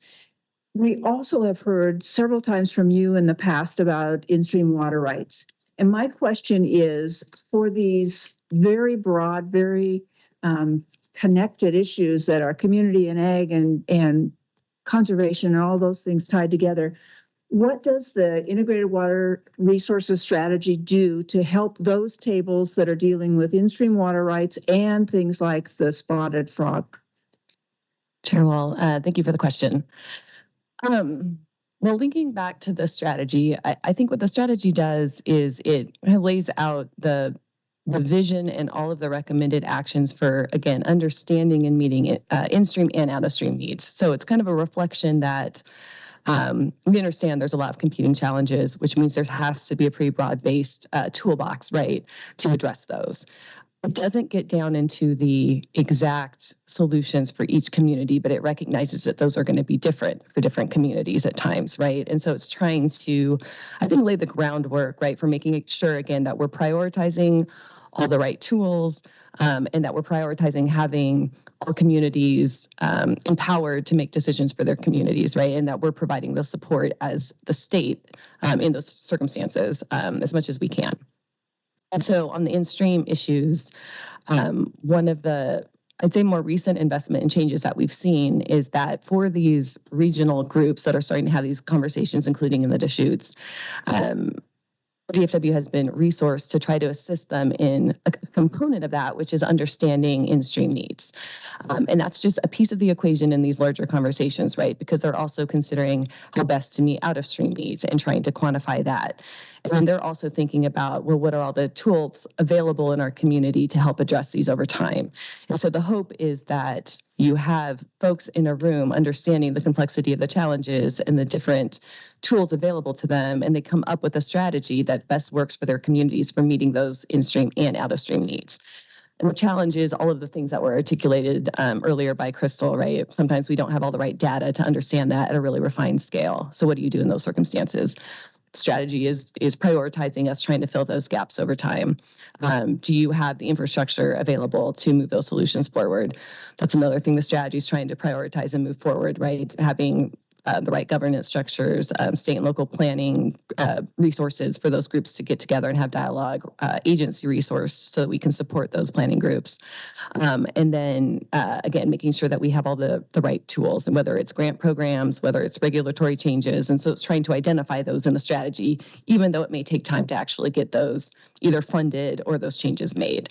So again, it's broad-based. I think it's a good vision for us, but the actual hard work of figuring out how to translate that into on-the-ground solutions is happening in large part in other spaces, and in some cases in these more local planning groups. Thank you. That helps, actually. Go ahead, Commissioner Hatfield-Hyde. Yeah, thank you guys for the presentation. I do think that these issues are so complex that it doesn't get to just stay in the state of Oregon bucket, right? We have Federal Endangered Species Act issues. We have, federal tribal trust issues. We have all of these different factors that play into how we manage water. So it's not like, a nice community group can get together and say, gee, we care about our water resource, and why don't we link up and right. Do you know what I mean? Yes. It's so, and so in a way, even the title of it is a little misleading because it has a lot of limits, and then it is good work, right? But it's a huge document, and I don't know, just we have got to find those tables where we bring all of the relevant parties to the table to solve these problems. And this tool cannot do that, even though this is a nice thing. That's my feeling.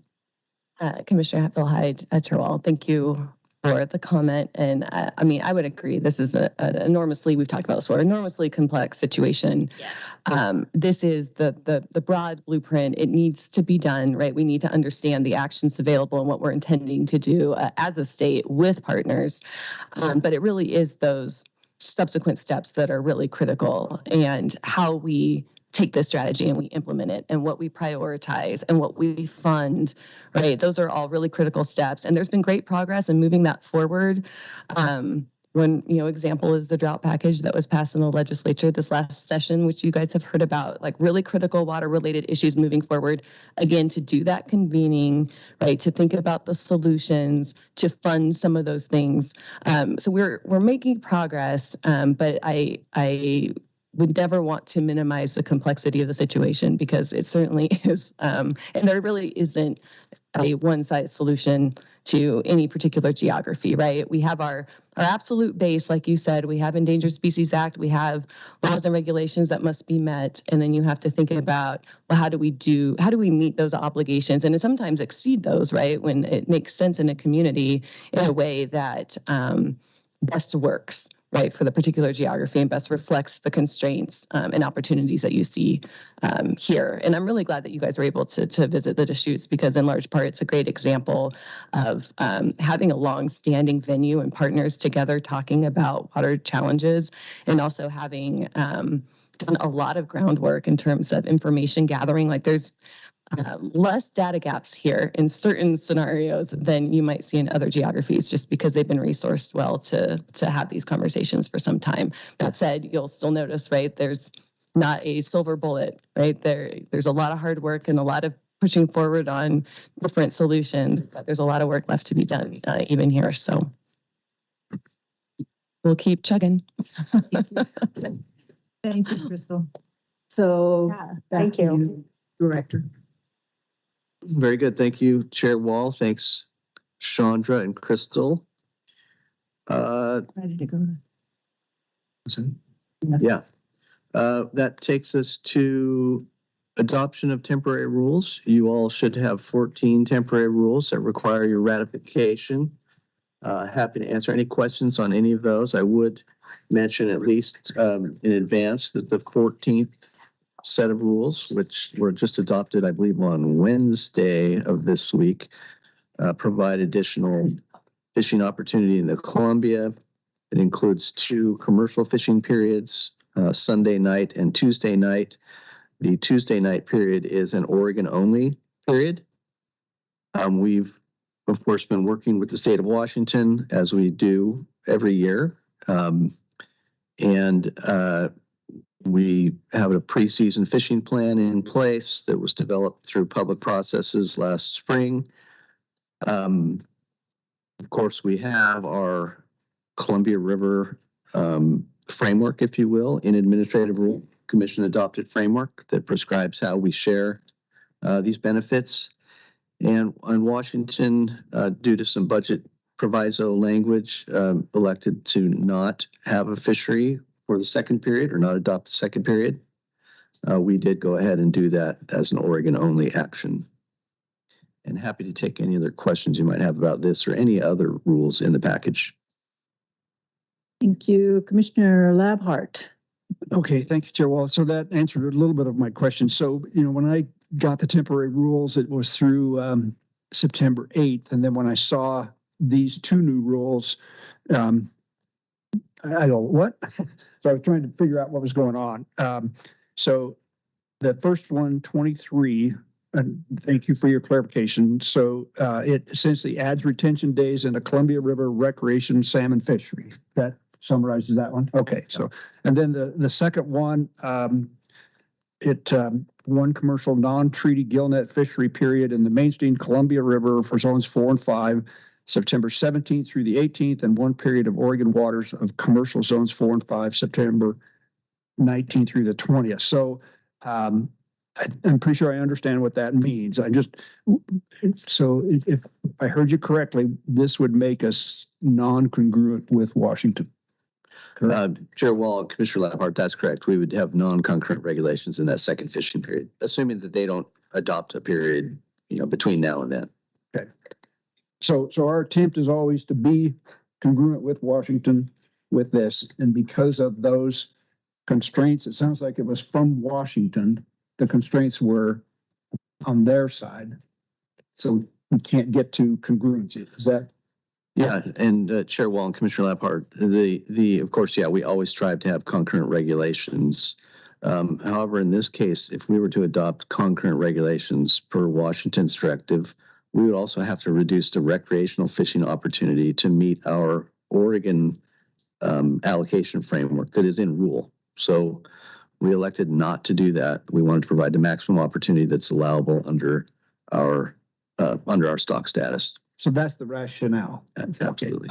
I understand now. Thank you. I do have a little bit of a concern because we just get this at the last minute, and I understand they're temporary rules, and you're trying to, react to the situation and provide the maximum amount of opportunity that you can. But it's a little, I'm going, what? Just the first time I've seen this is this morning. So that's, yeah. The Chair Wall, the commission or the compact action was Wednesday afternoon, so obviously we couldn't have it in the full package prior. Okay. And so could I just add on to that a question about, still trying to figure out exactly how long these are, and is there a path toward getting back in concurrence? We play this out, and this one, we have these few days, and then we're back in concurrency unless something else comes up that's. Chair Wall, you'll see in the package also, I think the 13th rule on the list is a long series of commercial tangle net fishing openers, and those are entirely concurrent. Our hope, of course, would be after Sunday night's fishery and or after Tuesday night's fishery that we are once again fully concurrent with Washington. But I would say it really depends on them. We have we had a joint staff recommendation for these two fishing periods. The Washington staff and the Oregon staff both recommended those. The Washington decision maker did not concur with the second period. So I can't predict with absolute certainty what the future will hold on that. That's fair. Chair Wall, before we make a motion, I'd like to point out that in the technical frenzy this morning, I miscounted the temporary rules. So the motion should include 15 that are on the memo, not 14. Also, the Commissioner Spellbring, I think he has a question. I think I see his little hand. Thank you. Yeah, Chair Wall. Yes, go ahead. Okay, thank you. So anyone with an Oregon license, any Washington resident with an Oregon license can partake in this fishery. Is that correct? Chair Wall, Commissioner Spellbrink, that's a really good question. And actually, we have a statutory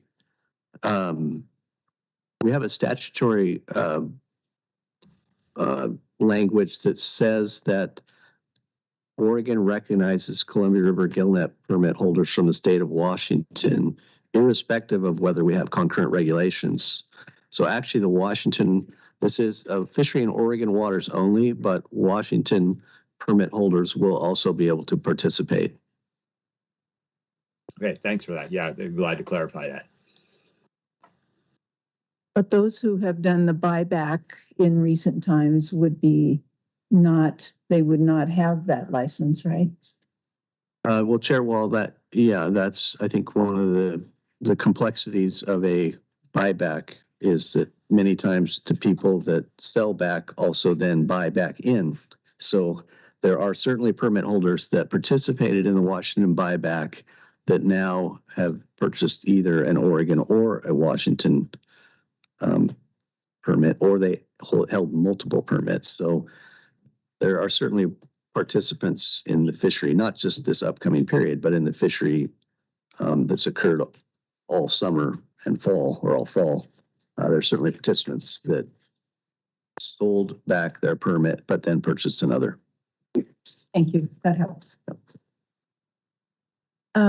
Anything else, Commissioner Spellbrink or Commissioner Khalil? Okay. With that, Commissioner Hatfield-Hyde. I'm just prepared to make a motion if that's acceptable. We don't have any other questions, so go ahead. Okay, I move to ratify the 15 temporary rules set forth in the September 14th, 2023. Where are we? It's 15th. It's today 15? September 20th. I have my that's it, right? There's nothing more on this motion that I need to say than that. 18. It's the 15th. Today's the 15th, isn't it? You said 14th. If you could just, Okay, 15th. Well, you guys came and redid this. Yeah, that was, it should be I need to 15 say, I temporary move to rules. ratify the 15th temporary rules set forth in the memo date in the September 15th, 2023 agenda. agenda. Good grief. Is that what I'm? So, Sorry, you guys came and adapted mine. yeah, So I'm trying it to- may clarify. So there are 15 temporary rules, correct? And Right. then the adapted is that the memo is dated September 14th, 2023. Correct. Okay, that's Does what, that make sense? Yeah. Okay. okay. So that's, do we have that? You can just say exactly what I said, which is I to move to ratify, well, I'm going to read exactly what Yep. I have on here. I move to ratify the 15 temporary rules set forth in the September 14th, 2023 agenda.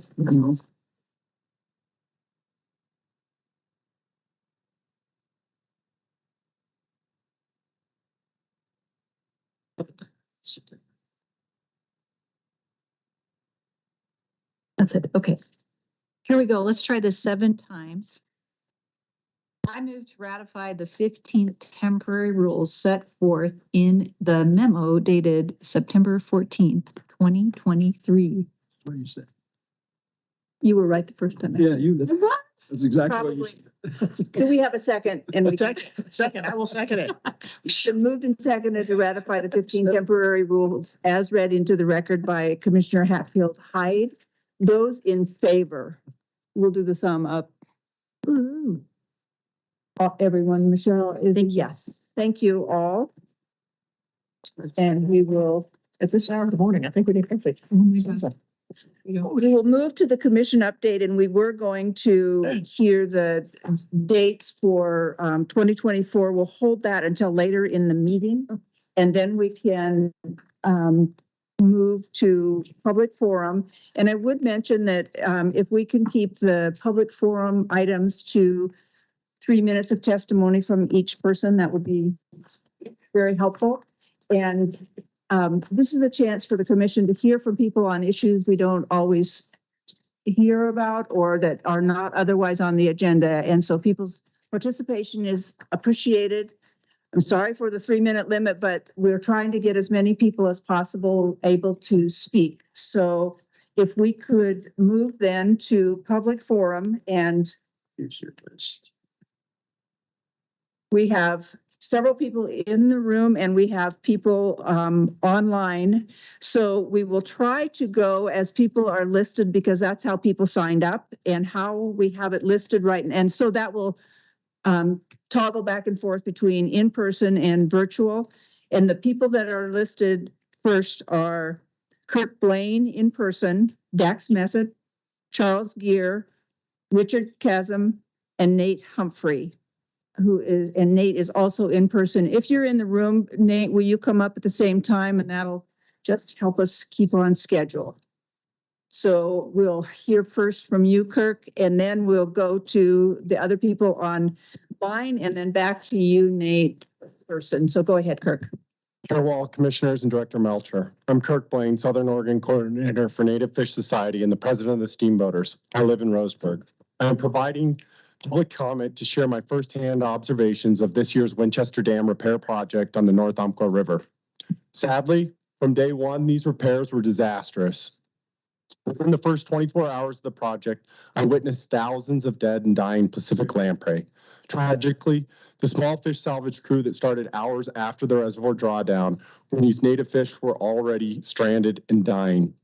In order to operate heavy machinery in the river below Winchester Dam, the contractor used mats made from old tires as work surfaces. The mats may have shedded a toxic chemical called 6-PPDQ, commonly found in old tires, which can be lethal to salmon and steelhead. On August 14th, 21st, and 24th, I arrived to the dam site to see water polluted with wet concrete spilling out directly into the river. The concrete that washes into streams is toxic to fish and aquatic environment. Each time I reported these violations to state and federal agencies. Without the repairs, fish migration was blocked at Winchester Dam. As repairs fell behind schedule, deadlines set by ODFW to reopen fish passage were missed. ODFW then approved an extension to continue blocking fish passage. That deadline was also missed. Fish migration was blocked for 29 days, 8 days longer than the initial ODFW fish passage authorization permit. I witnessed for days imperiled summer steelhead and spring Chinook salmon exhausting themselves as they made futile attempts to jump the dam. VFW's core responsibility is to protect the native fish and their habitats for the use and enjoyment of current and future generations. The harm caused to our river fish and the water was avoidable had ODFW fulfilled its core responsibility and required the dam owners to take every precaution necessary, instead of allowing dam owners to repair and proceed on the cheap. This is not the first time sloppy repairs at Winchester Dam have harmed fish and water quality. In 2013 and 2018, repairs to the dam caused fish kills and no enforcement actions were brought by ODFW. We ask that you now hold the owners accountable, Winchester Water Control District, for their impacts to the native fish and their habitats. The public outrage generated by this disastrous repair is palatable. Over 800 people have written letters, sent emails, and made calls to the governor's office, state legislators, and agencies demanding a full investigation of the violations and have substantiated enforcement to the fullest extent possible. I ask ODFW to release the total number of fish killed and or taken during this process. We ask the Commission to support the public's push for accountability and require full transparency by the ODFW to the public throughout the process. Thank you for your time and consideration. I would also add, multiple people wanted to speak today and they weren't able to, in respect to the time for the Commission. Thank you. Thank you, Kurt. We will go to Dax Messett, and please introduce yourself if you're. Are you ready? I do have Dax online, so you just need to unmute your microphone, please, Dax. Dax, did you hear that? Can you unmute your microphone and go ahead? Maybe we'll go to the next person and come right back to Dax. So Charles Gear, can you unmute and go ahead? Go ahead. Good morning. Good morning. Can you hear me? Yes. Good morning, Chair Wall, Director Melcher, and ODFW Commission. My name is Charles Gear, and I'm a manufacturer of fly fishing equipment in Southern Oregon, a small business owner, and volunteer for multiple conservation organizations. I'd like to be talking to you this morning, testifying that cheaply done repairs by a contractor who lacks any experience with dam work on Winchester Dam is a terrible idea. That doing this work without any regard for fish passage or the killing of Pacific lamprey defies logic and shouldn't even be considered in this day and age.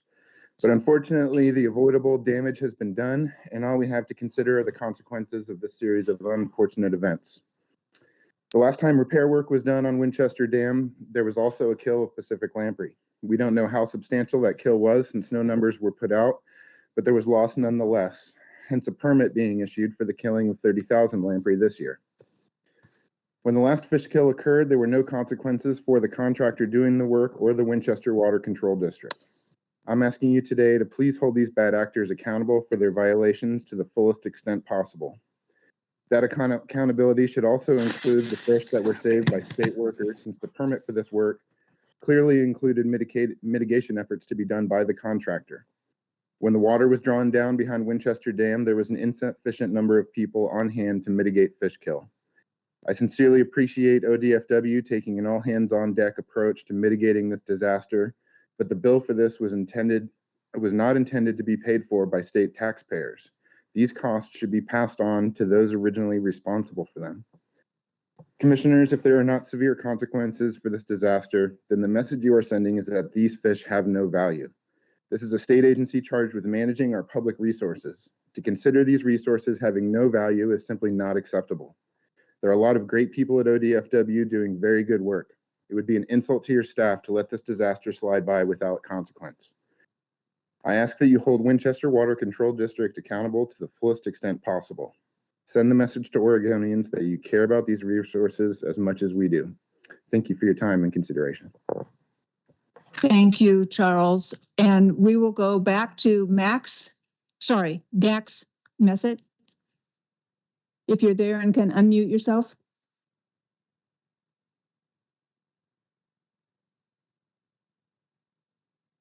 Okay, go ahead. Nope. Let's go to Richard Chasm if we could, and we'll try one more time after that for Dex. So Richard Chasm. Is he on? Michelle, do you know? Richard is not online. I believe he sent in written comments versus. Is Dax online? Dax is online, yes. And we'll go to unmuted, but what? I said he was unmuted, so but muted again. Then let's go to you, Nate, if you will, and we'll go back to Dax one more time. So, and you'll have 3 minutes as well. So go ahead. Chair Wall, Commissioners, and Director Melcher. My name is Nathan Humphrey. I'm a native Oregonian, spending the last 13 years here in Bend. I was introduced to the North Umpqua River as a child and now spend numerous days each year fishing for summer steelhead as a recreational angler. I'm testifying today regarding the Winchester Dam repair project on the North Umpqua River. What has happened the past few months is embarrassing, heartbreaking, and unacceptable. I supported ODFW's decision to close the river to the North Umpqua to angling on July 31st. Knowing that the repairs to the 130-year-old dam would begin only a week later, I figured ODFW would step in. Delaying repairs, requiring alternative methods for repairing this dam did not require blocking fish migration or draining of the reservoir pool, but I was wrong. I watched in agony as terra firma foundation systems began the disastrous repairs. I was appalled seeing polluted water from freshly poured concrete flow into the North Umpqua River. I was confused why ODFW allowed WWCD to use heavy mats for machinery in the river that are known to be detrimental to salmon and steelhead. And most importantly, alarmed by the killing of upwards of hundreds of thousands of Pacific lamprey. How is this allowed to happen? This is not the first time that this has happened. Winchester Water Control District did repairs in 2018 that failed within months. That failure caused a pollution spill, contaminated drinking water, as well as a fish kill. WWCD has to be held accountable for the killing of summer steelhead, Chinook salmon, and Pacific lamprey. Winchester Dam must be removed. I've spent the last decade working as a carpenter. Similar to the terms and conditions ODFW sets in their fish passage authorization permit, the city has codes and inspections I must follow. If I fail to meet these building codes or fail an inspection, I am held accountable. Our firm foundation systems and WWCD need to be held accountable for their failures. Please hold them accountable for the committed violations in the fish passage authorization permit. ODFW's mission statement is as follows. Our mission is to protect and enhance Oregon's fish and wildlife and their habitats for the use and enjoyment by present and future generations. Now's the time. Please stand up for the community surrounding the North Umpqua. Stand up for these fish. Hold WWCD accountable for their failures. Give future generations the chance to experience these wild anadromous fish before it's too late. Thank you for your time. Thank you, Nate. We will try one more time for Dax Messett, and then also we have in person Jenny O'Brien and Alex Worth online, and then thank you both. Thank you. Then Scott Howell in person. So if Jenny and Scott can come up, and Dax, are you there and unmuted? Yes, I believe so. Can you hear me now? Yes, go ahead. You'll Okay. have 3 minutes as well.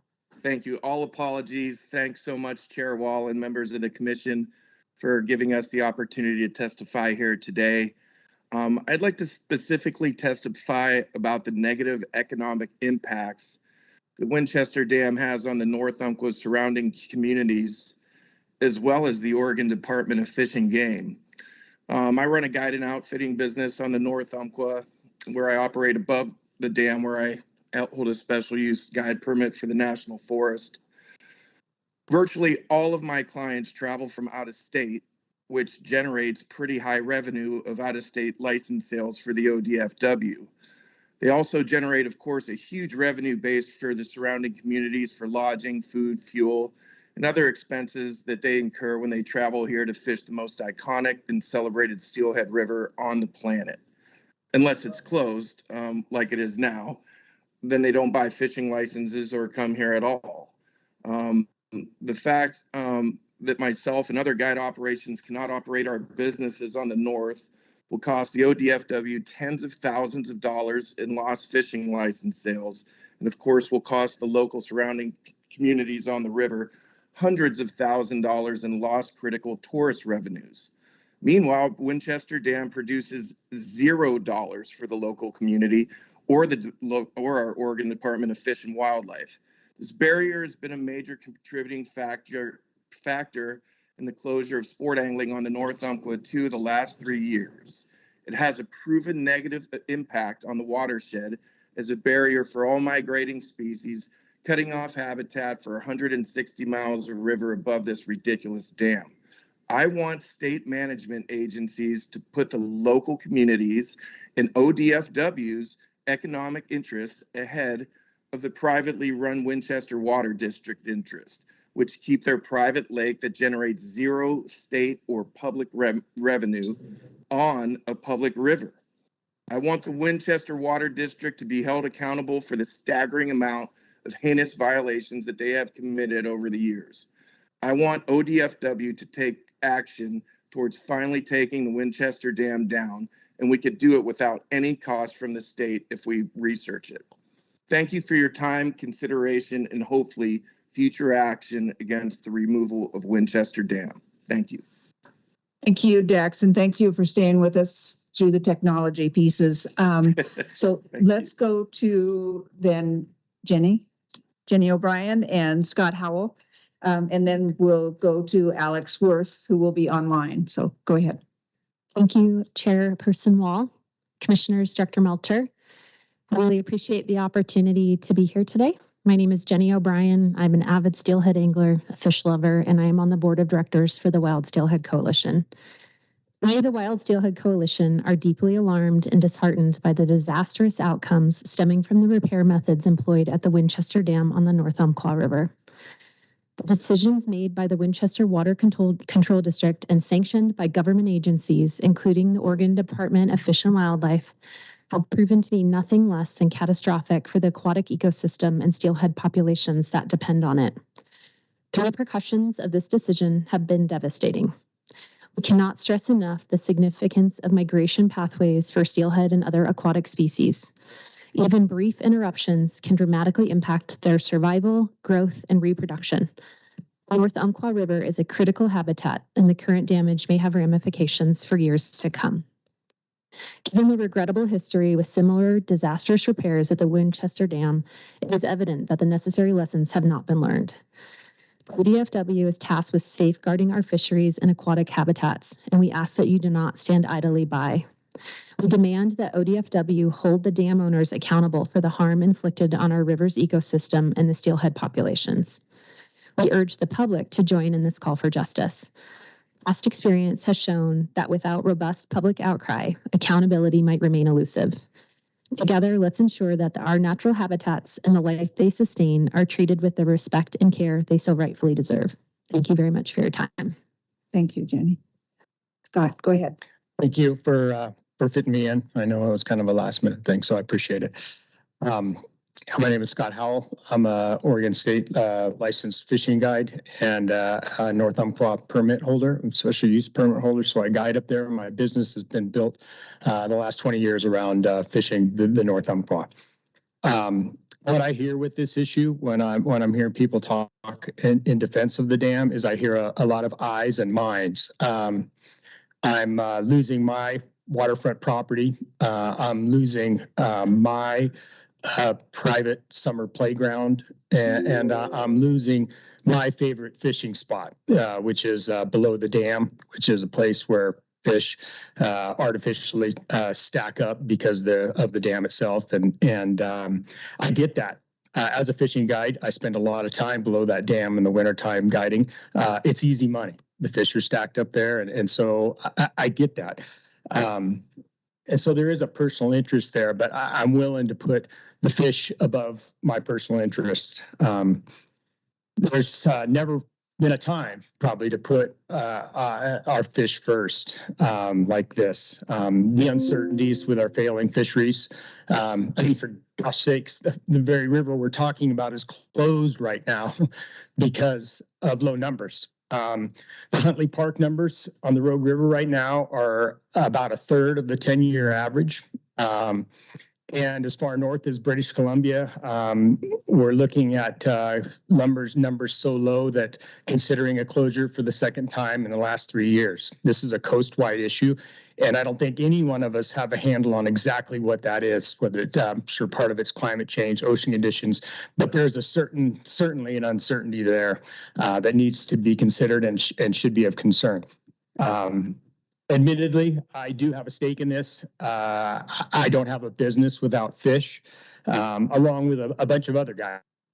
It's the case, and businesses, has spoken before. My fishery, my businesses shut down at the same time that we have private interests that are killing fish, impeding fish passage at time of critical water temperatures, and polluting a river. It makes no sense for me to be making my sacrifice that I am when this is going on. I've always been impressed in the past with the fishery managers and what they've done historically on the North Umpqua.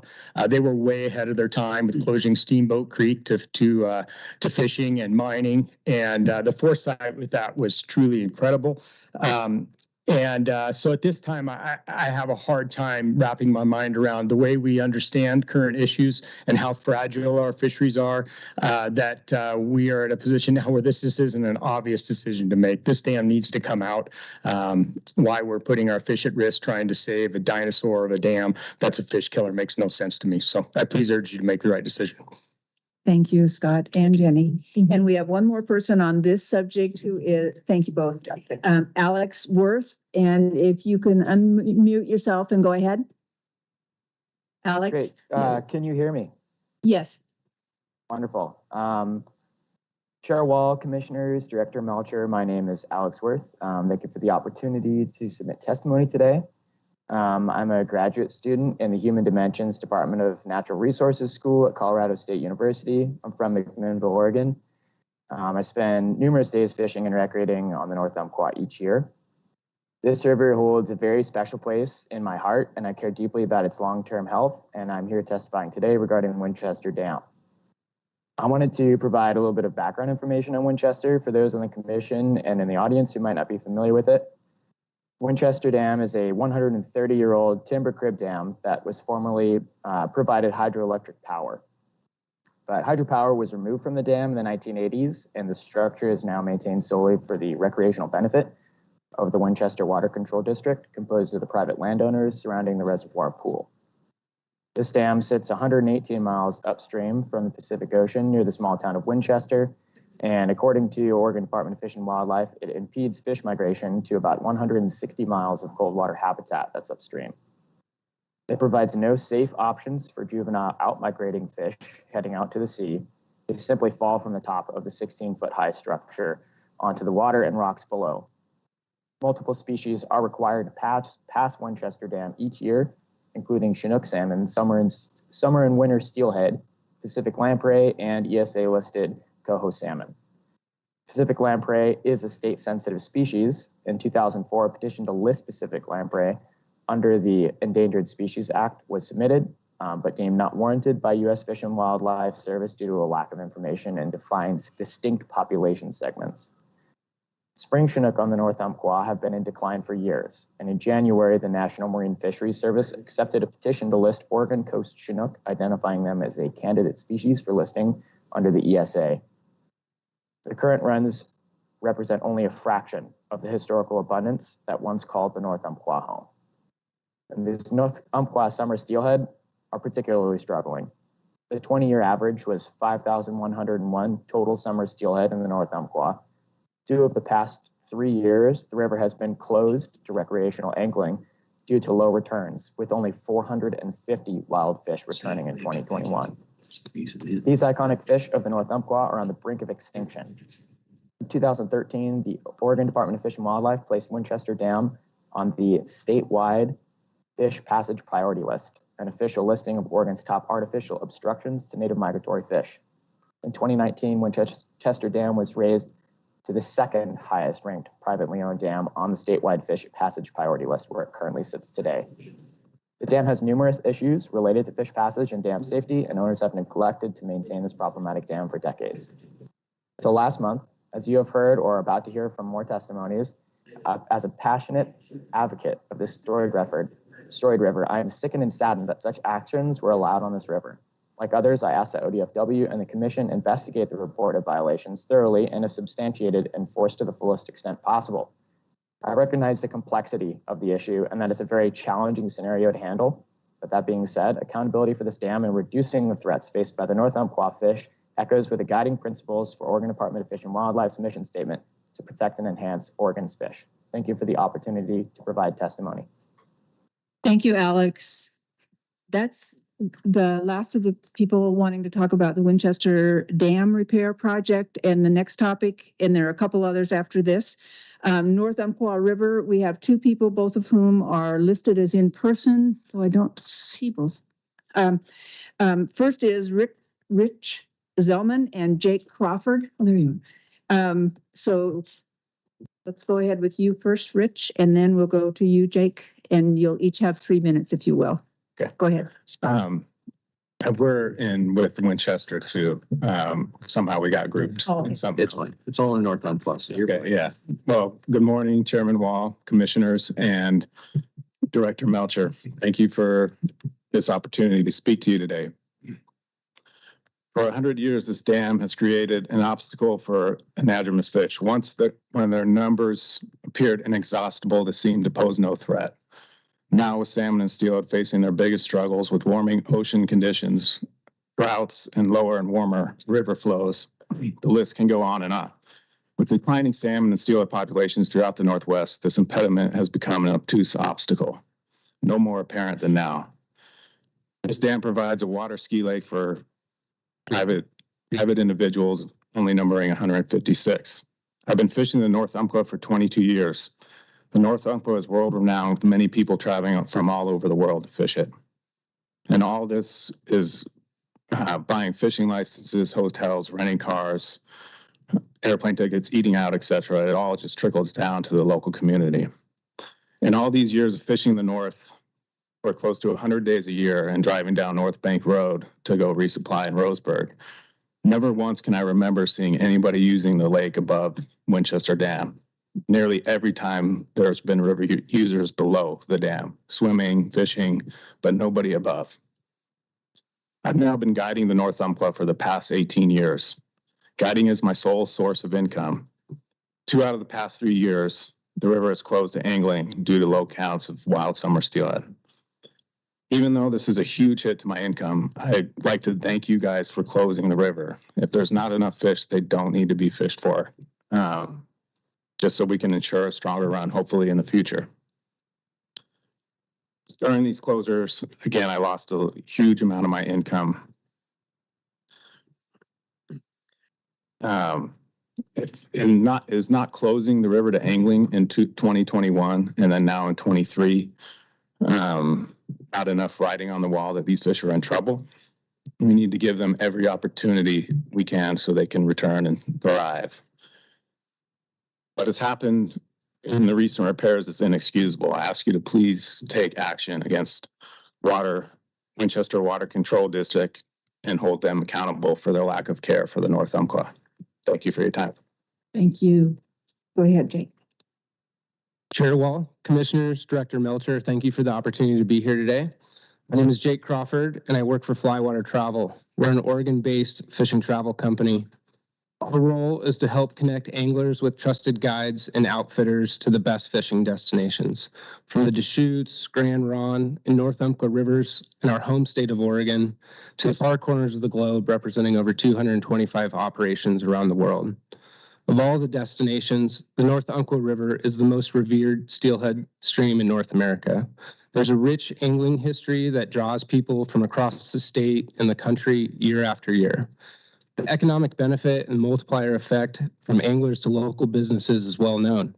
On the north, anglers support the hotels, campgrounds, restaurants in Roseburg up to Steamboat and Dry Creek, to the gas stations in Glide and Idlewild, boat and tackle manufacturers, and the multi-generation family guide business we work with on the north. Over more than 2 decades, we've worked with thousands of anglers to go and fish the North Umpqua River, and I'm here to share my concern with the poor returns of summer steelhead and draw special attention to the egregious actions taken by the repair company at Winchester Dam this past month. The reality is that anglers seek out healthy fisheries, and for the second time in 3 years, the North Umpqua River is now closed to recreational angling due to their returns not meeting conservation thresholds. We support the department's closure and share the goal to take actions when necessary to protect Oregon's fish and wildlife now and into the future. As an angler, I still support this action, knowing well that it restricts other anglers from experiencing the river and directly impacts the local businesses, including ours and throughout the area. Frustratingly, over the past month, while the recreational closure was in effect and we were on the sidelines, the private company repairing the dam has shown utter disregard for the short and long-term health of the river, at the expense of the public trust to the benefit of a few. As others have shared today, this company's missed deadlines and violated numerous permit requirements, including excessive fish kills and pollution being directly discharged into the river. Unfortunately, this is not the first incident here, and the history of abuses at this dam are well documented, those now and in the past. As the Oregon Fish and Wildlife Commission, I'm asking for your help to work with the department and the other state and federal agencies to investigate this matter and to the fullest extent possible, hold them accountable. We can and must improve the conditions on the North Umpqua for the fish, wildlife, communities, and businesses that all rely on a healthy river. And without the leadership from yourselves, the department, and the other agency partners, it's clear that these actions will continue unchecked until we no longer have a fishery at all. Thank you. Thank you both. Appreciate your testimony. And we will go to then the next topic, which is the Marine Reserve Program. And there are five people signed up for that. All will be online. Michael Gaskill, Angela Whitlock, Paul Engelmeyer, Joe Liebezeit, and Charlie Plybon. So we'll start with Michael Gaskill. And if you can unmute yourself and go ahead, Michael, and you'll have 3 minutes if you will. I think he's trying to. We're not hearing you. Yeah. Yeah.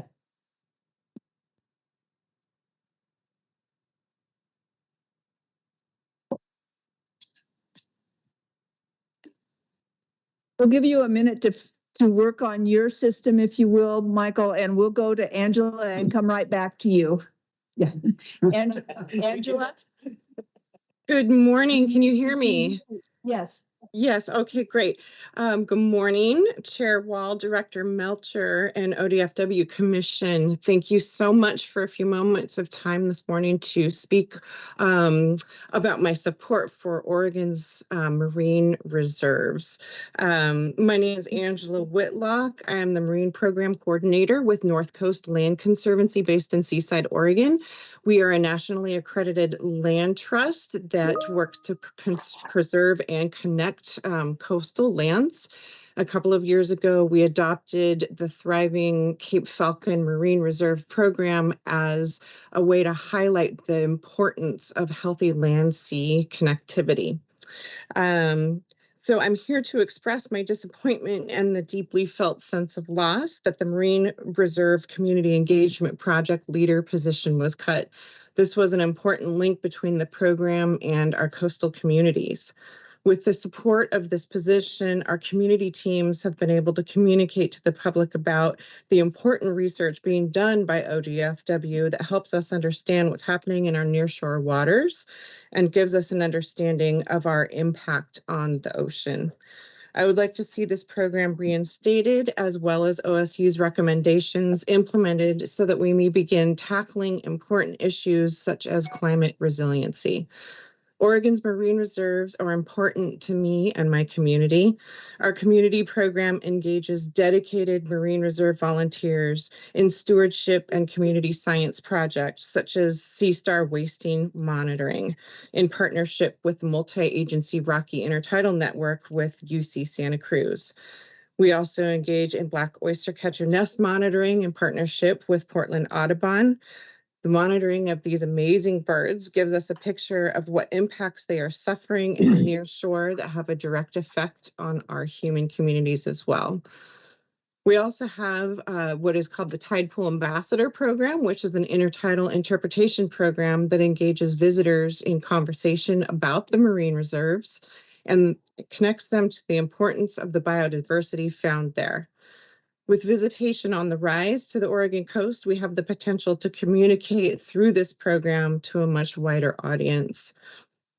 And I have seen my colleagues at the other marine reserves have equally amazing programs and equally amazing reach.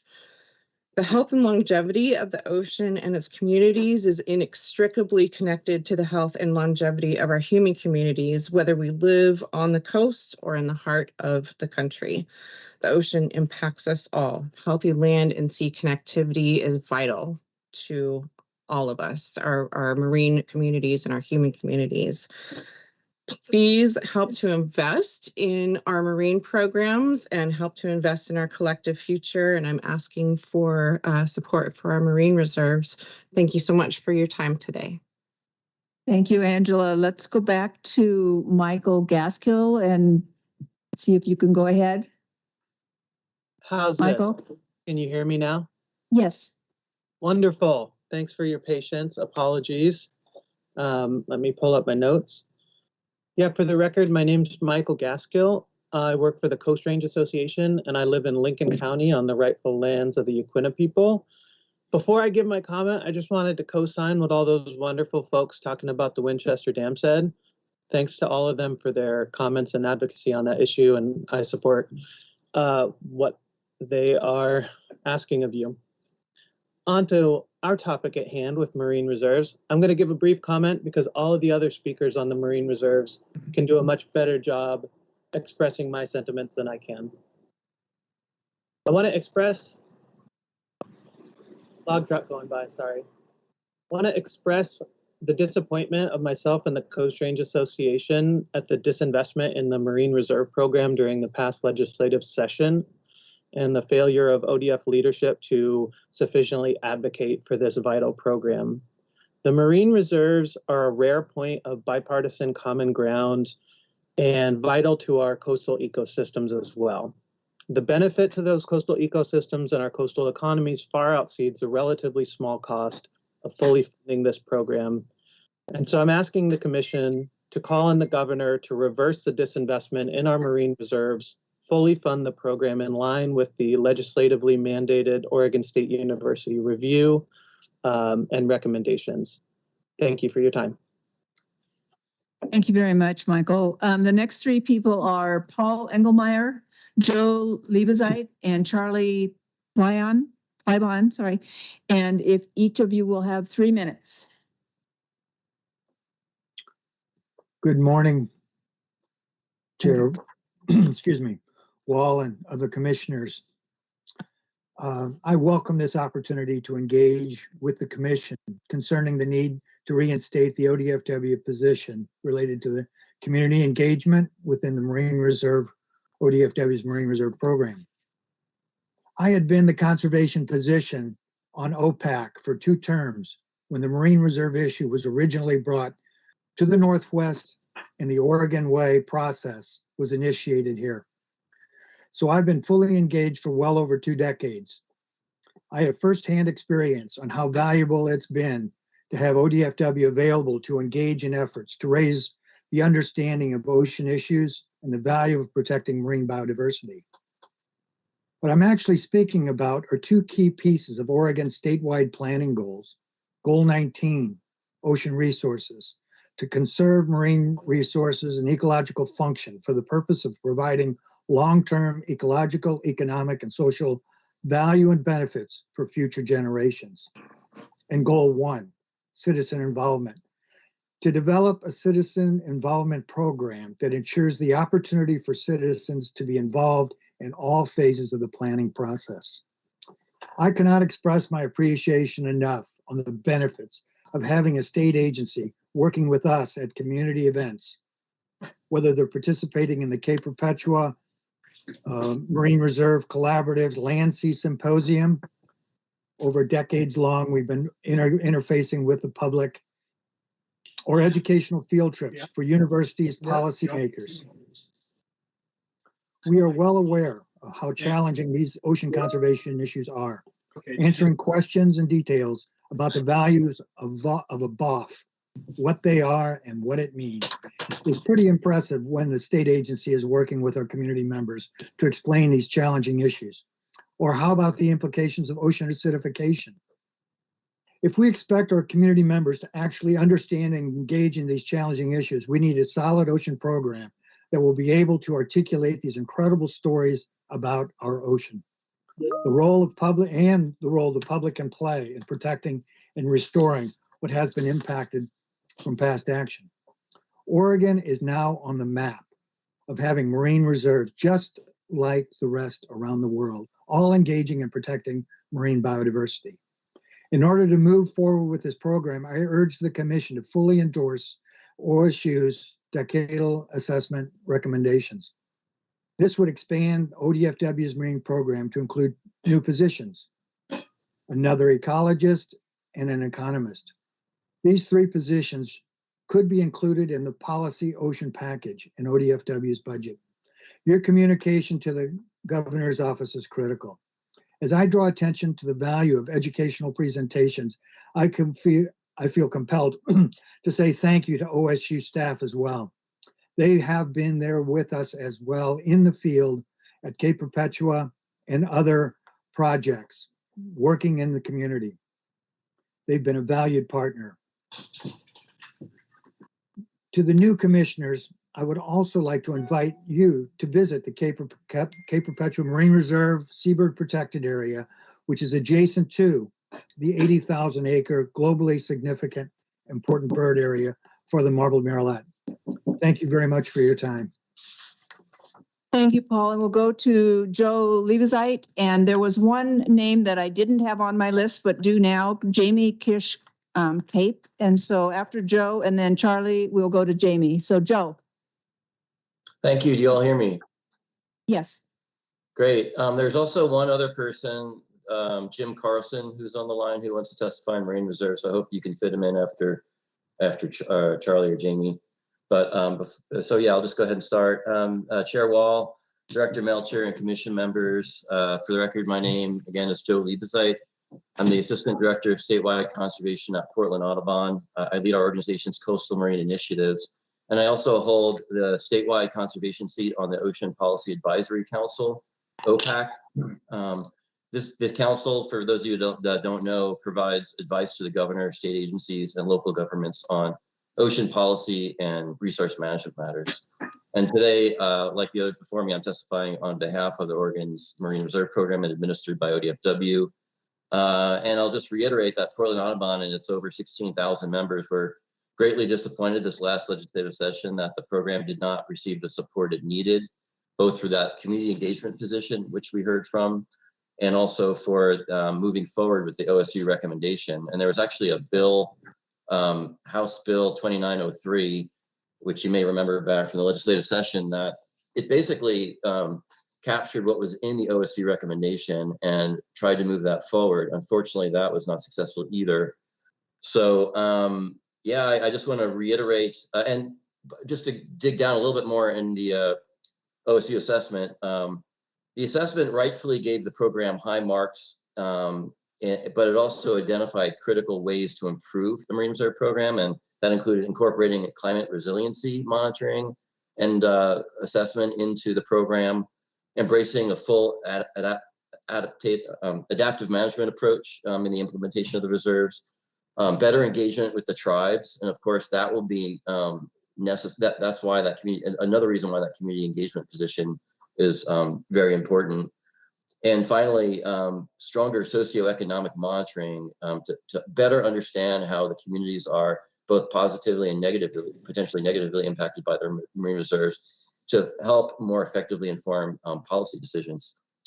So OPAC back about a year ago, or submitted a letter. All members of OPAC supported this. That includes the fishing industry representatives on OPAC as well, that the governor's office and ODFW should move forward with these OSU recommendations. So OPAC is going to come out with another letter recommending that. We really hope ODFW leadership and the governor's office will listen to that message closely And again, just like was mentioned before, we're not talking about a lot of money here.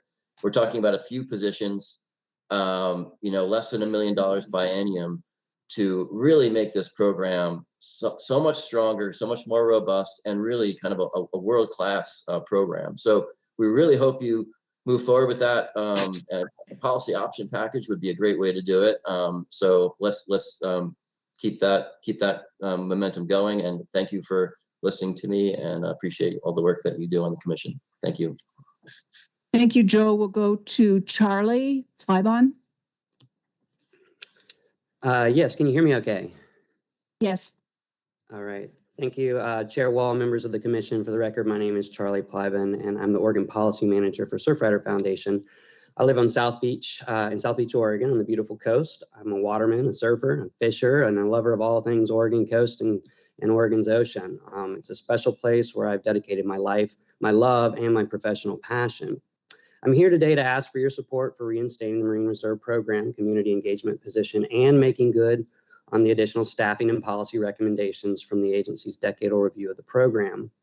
It's a rare moment in time to arrive at the Oregon legislature with full consensus for a conservation program in our ocean, from ocean stakeholders at the Ocean Policy Advisory Council, a bipartisan coastal caucus, leadership in Salem, and the backing of a full scientific review from Oregon State University. But that arrival did not come with the support of ODF&W leadership in Salem. In a perfect storm in Salem last session, during the ongoing budget sessions, the agency failed to stand up for the program, ignoring their own staff's recommendations for needed staff capacity. When questioned by the co-chairs of Ways and Means, the Coastal Caucus, and Salem leadership about program staffing, the agency's leadership wrongfully characterized the program as an estuarine program, only requiring an initial investment. This isn't even an accurate depiction geographically of the program, more or less a reflection of the agency's own need for staffing in their synthesis report.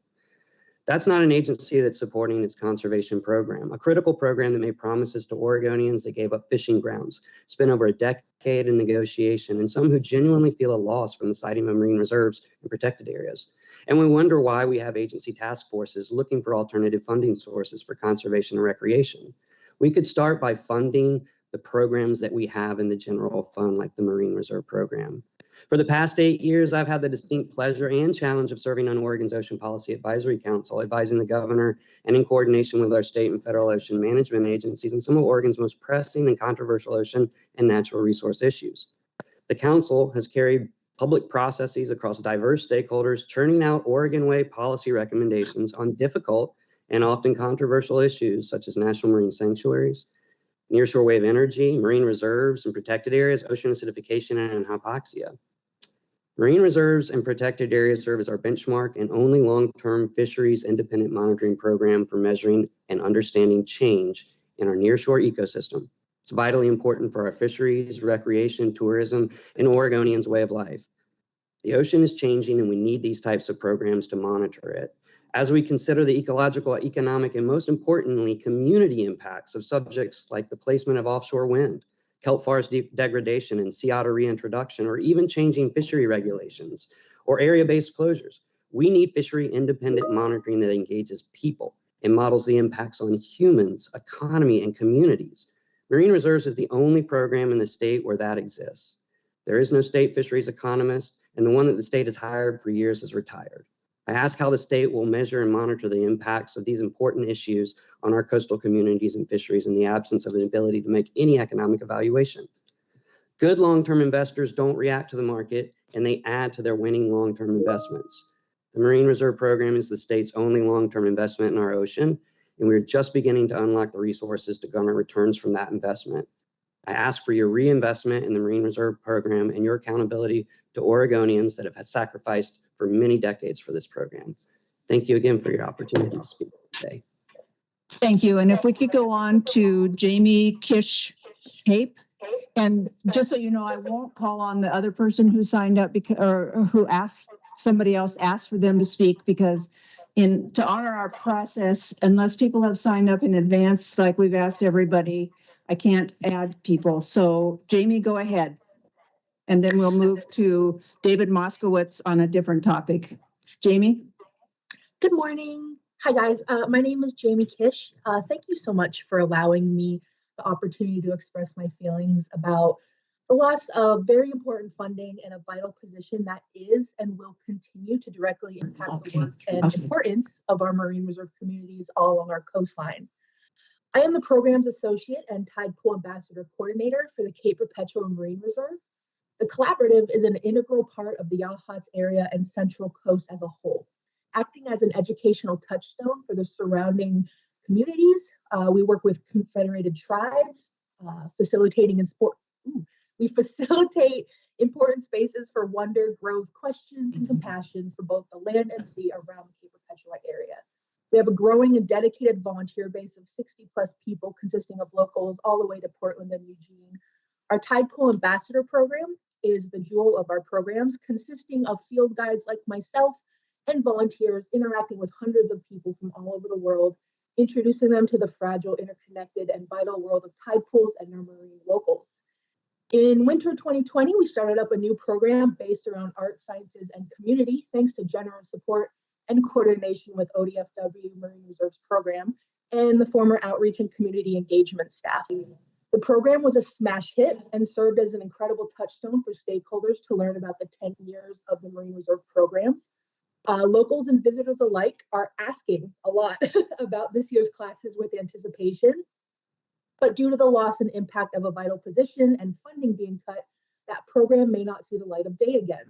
Not only is this a loss for surrounding communities, this is a huge loss for those of us who work diligently to keep marine reserves and marine protected areas protected and cared for. These areas are only protected on paper if visitors and Oregonians do not understand the interconnectedness and reasoning of these protections. I am a firm believer that the more awareness and passion you can spread via education, especially hands-on and immersive activities, the more care and compassion evolves and spreads. All it takes is one beautiful moment of touching the sticky tentacle of an anemone, one verse of the snap, crackle, pop coming from the bustling mussel and barnacle beds. All it takes is one moment of sitting around a campfire, hearing local stories from the area from our elders. Please do not take those moments, or please do not make those moments harder to access, if at all. The lands and waters need care. We need passionate thinkers and stewards and admirers now more than ever, especially as we navigate the rapidly changing world on our doorstep. Again, thank you so much for your time today. I hope you all have a wonderful weekend filled with many beautiful moments. Thank you, Jamie. And I'll take this opportunity to eat my own words and say that I was wrong. Mr. Carlson had signed up ahead of time, so we will give him a chance to speak. Jim Carlson, will you go ahead? And then we'll go to David Moskowitz. Go ahead, Mr. Carlson. Yeah, can you hear me? Yes. Great. Well, thanks for allowing me to speak today. I know it seemed like a little confusing, but it's all good. My name is Jim Carlson, and I'm speaking as a volunteer on behalf of the Audubon Society of Lincoln City. I was a member of the Cape Falcon community team for the Marine Reserve nomination sites. Oregon's marine reserves benefit both the environment and our communities. The reserves protect marine habitats, supporting our local fisheries, as well as a huge diversity of marine life. A key part of Lincoln City Audubon's mission is to protect habitats along Oregon's central coast. 4 of the 5 marine reserves are within our service area that includes Lincoln and Tillamook counties. Our work includes promoting the Marine Reserve program through our newsletter, science talks, birding outings, and other public events. Having a community engagement coordinator within the ODF&W Marine Reserve program staff has been critical in leveraging activities of community groups like ours to reach a broader and diverse audience. Our Marine Reserve celebration event last March, attended by more than 70 people, would not have been possible without ODF&W's involvement. Please continue to remind the governor's office to back this vital position so ODF&W and coastal communities can work together to amplify the great work in the Marine Reserves. The Community Engagement Coordinator position at ODF&W's Marine Reserves program connects science with community and informed community fosters support and trust, as well as raising the public's awareness in the marine reserves. A science-based review of the first 10 years of the Marine Reserve Program demonstrates that the program is meeting its goals of protecting habitat and biodiversity while avoiding significant adverse social and economic impacts on ocean users and coastal communities. However, the OSU recommendations provided important recommendations for bolstering the program and setting it up for even better success for the next decade, including incorporating climate resiliency, greater tribal engagement, more robust adaptive management, and a stronger socioeconomic monitoring program that can more directly inform policy decisions. We thank OPAC for recommending to the governor to move forward with all of the OSU's recommendations. We ask ODF&W to continue to support a Marine Reserve program that includes implementation of all the decadal OSU recommendations. Our coastal communities value and believe in the Marine Reserve program. And finally, Audubon of Lincoln City is developing a strategy to support the Oregon Conservation and Recreation Fund. Thank you so much. Thank you, Mr. Carlson. David Moskowitz, and if we have 3 minutes for you, if you will. Go ahead, Dave. Thank you very much. Can you hear me fairly well? Yes. Yes, we can hear you. Very good. Thank you. Chair Wall, members of the commission, David Moskowitz with the Conservation Angler. I'm based in Portland normally, but I'm talking to you from Washington, D.C. First, I'd like to just thank the staff for the time and effort to create the virtual public access to the commission. It's very, very important, and we support it wholeheartedly. And we really appreciate Director Melcher's support for this, and we appreciate Michelle Tate's very hard work to make us able to all get together either in person or virtually. So thank you very much for that. I want the Conservation Angler wishes to echo all the testimony regarding the North Umpqua and its wild fish. And we urge that the department take serious action. We appreciated Sean Clement's very brief report. It's too sterile. It doesn't reflect the urgency and the issues that are before us on the North Umpqua. But thank you to all of our colleagues who were there present to speak with you. Regarding the one of the rules you talked about for the rulemaking, we are worried about the impact to steelhead from that main stem fishery.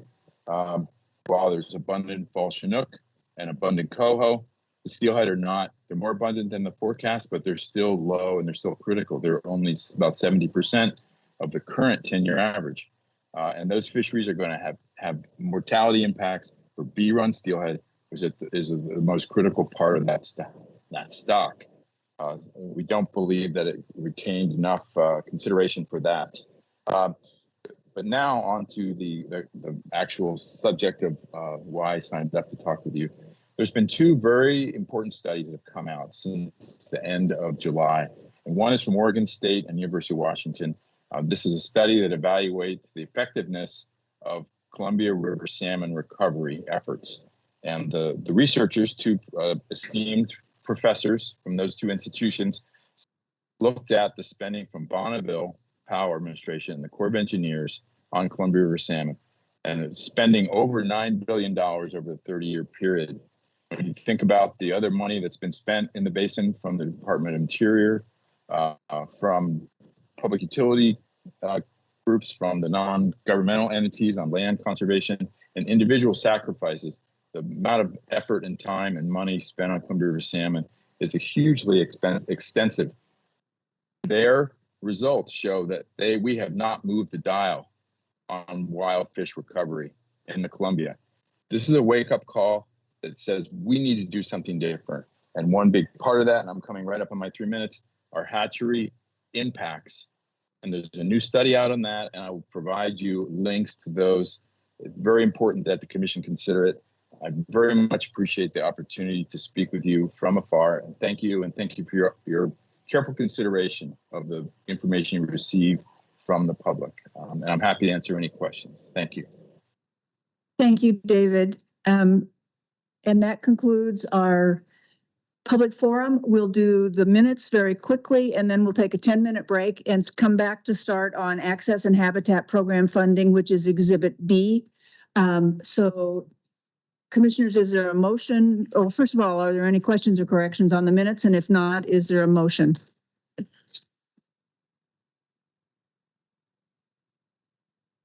I have no questions. I can make the motion. Go ahead. Sure. I move to approve the June 16th and the August 4th, 2023 meeting minutes and continued authority to correct grammar and punctuation. Second. Thank you. It's been moved and seconded to approve the June 16th and August 4, 2023 meeting minutes as read into the record. Those in favor, could I get a thumb signal on this? Michelle, it's all 6. Thank you all, and we will be back in 10 minutes to start on Exhibit B, Access and Habitat.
for funding. These projects were both went through the state A&H board and were unanimously recommended for funding. Both focus on providing some additional tools to improve compliance and enforcement of existing travel management area rules for existing projects. So one of these provides 2 gates, materials to build 2 gates for a timber company that's part of an A&H project that helps to control public access on that property. And then the other provides 9 trail cameras for Oregon State Police to use for enforcement in 3 different areas of the state on existing A&H projects. And so the use of those cameras will provide a number of benefits, including allowing OSP to do enforcement without driving into areas and disrupting someone's hunt, and have enforcement without them being physically present to know where violations are occurring. So with that, I'm happy to answer any questions that anybody has. Sign up, but neither one of them are in the virtual. Okay. So we do have a couple people signed up for testimony on this one, but commissioners, do you have? I'll wait till after the comments. We're looking for 2 people who signed up to testify. And if you could just wait here, Brian, because I think this is going to be real quick. Dennis White, are you there? The other person who is on here already testified on a different topic, and the name was Jamie Kish. So I think the only person is Dennis White. Are you there? No person? Okay, then we're going to go ahead and just take any questions from the commissioners. Go ahead. Okay, thank you, Chair Walt. So I always do this, and Brian knows this. I always look and see what the Access and Habitat Board's recommendation are to see if it's unanimous or if there's any kind of pros and cons. And on both of these, the Access and Habitat Board voted 5-0. So strong support from the advisory committee. Seeing no other question. My quick question is, go ahead. I read it briefly, but then I forgot, Brian. Sorry. What are the amounts? What the cost of each of these projects? So Chair Wall, Commissioner King, these are relatively inexpensive projects. So the first one for the gates is $3,250. And the project to provide cameras for enforcement is $6,370. Thank you. Thanks, Brian. Is there a motion? Commissioner King. Sure. Thank you. I move to approve the 2 projects recommended for funding by the Access and Habitat Board. There is a second. Second. Been moved and seconded to approve the 2 projects recommended for funding by the Access and Habitat Board as read into the record. We can do a thumb vote on this one, if you will. Thumbs up if you approve. And Michelle, all 6 approve, so that one is passed. Thank you, Brian. And we'll move on to Exhibit C, which is the Tillamook Bay cockle clam commercial harvest quota. And we have, I'll let you introduce, I'll let you 2 introduce yourselves. And it looks like, oh, I thought there were more people. Mitch Vance and Scott Goss. Go ahead. Yes, good morning. Chair Wall, Commissioners, Director Melcher. Hello, I'm Mitch Vance. I'm a shellfish project leader with the Marine Resources Program over in Newport, Oregon. And I'm here today to talk to you about commercial clam harvest in Tillamook Bay, specifically intertidal cockle. No testimony. Oh, what happened? And this is your first time before us, isn't it? Before this group, yes. Okay. What did I do wrong? No. There you go. You got it. There it goes. Okay. So the cockle clam is a very popular target in all the estuaries of Oregon by both recreational and commercial users. The recreational limit is 20 clams per person. The cockle is just one species in the bay clam category that also includes butter clams, caper clams, and little neck clams. So a person with a shellfish license can get 20 of those every day of the year, 365 days a year. The commercial fisheries for this species are a little bit more involved. There are 2 different fisheries. The intertidal fishery, which is an open access fishery, and the subtitle dive fishery, which is limited entry, and there are 15 limited entry permits for that fishery in Oregon. The commercial fisheries are also limited by permit requirements, season limits, size limits, and some area restrictions. It requires a commercial shellfish harvest permit and a commercial fishing license.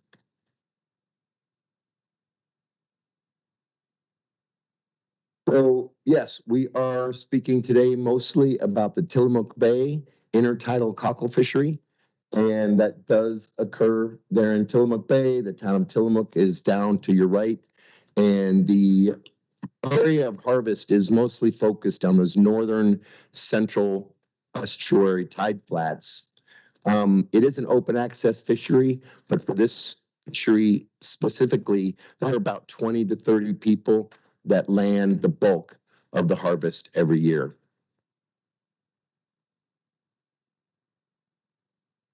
So that fishery has occurred for many, many decades. Before 2004, I don't think the landings ever accumulated to more than 2,000 or 4,000 pounds a year, but we have seen increased demand and effort and take in those fisheries.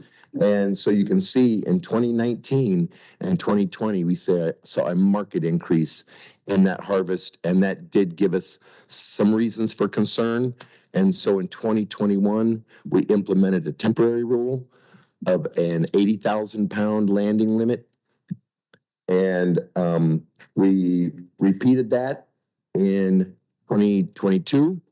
And then in 2023, we modified it slightly because we got new numbers from our assessment team that allowed us to increase that limit to 90,000 pounds. So yeah, the assessment team is in charge. That is a specific team, part of the shellfish program run by Dr. Tony DeAndrea and a few staff, and they go from bay to bay, assessing, monitoring, and quantifying the estuarine habitats and the clam populations that exist there. So in 2022 and 2023, they visited Tillamook Bay and ended up with a new stock estimate for us. They do this by going, when the tide flats are dry, they run out, they throw down quadrats, look at the algae and eelgrass coverage, and then they can go back when that area is covered and actually excavate that core and count, identify, and enumerate all the different species that live there. And through those efforts, they got a new number, and the current standing stock estimate for cockles in the intertidal regions of Tillamook Bay is 766,000 pounds. The 12% of that number is the 92,000 pounds. We'd like to be really conservative with these exploitation rates, so we kept that at 90,000 pounds at this point in time, and that's still less than our 15% exploitation rate goal that we have. We have had much public input on these fisheries. In the past, I think in 2015, we brought a large package of rule changes to the commission, had many public meetings leading up to that. And since that time, I get many calls and emails from concerned users from both sides of the coin. And after a couple of minutes of conversation, they can understand the complexity of these fisheries and are usually much happier than when they started the call. Also, Senate Bill 1025 mandated ODFW to create a Tillamook Bay Clam Advisory Committee. We've been meeting with this group. It's an 8-member group that has recreational users, commercial users, and conservation concerns represented in that group. We've met 13 times over the last 3 years, and we expect their final set of recommendations to come to us September or October, because then we need to get that set of recommendations and our take on that to the legislature by the end of this year. So the temporary rule right now is 90,000 pound landing limit. That's already been achieved for this year. So the season is closed for this year, but that temp rule expires in 7 or 8 days. So we're asking that to go permanent. And that is the staff recommendation to put in permanent rule, a 90,000 pound annual landing limit for the commercial cockles in Tillamook Bay. And with that, I'd be happy to answer any questions. Thank you for the report. And any questions at all? Yes. Go ahead. Well, And then I have, did we have any anybody against this? In your conversations and stuff? I'm not really against it. Yeah, Commissioner Lathart, Chair Wall. In these discussions with the advisory committee and other commercial clammers, sometimes they would like more. Sure. Yeah. But no strong opposition. Okay. Yeah. Okay. Thank you. thank you. I do have a question about this one. Could you say actually, I have a couple of questions. One is, could you say just a bit more about the safe, what you're calling the safe level? So we're at more than 10%, less than 90,000, which is under our goal. But can you talk about that in terms of the confidence in the level that we have set?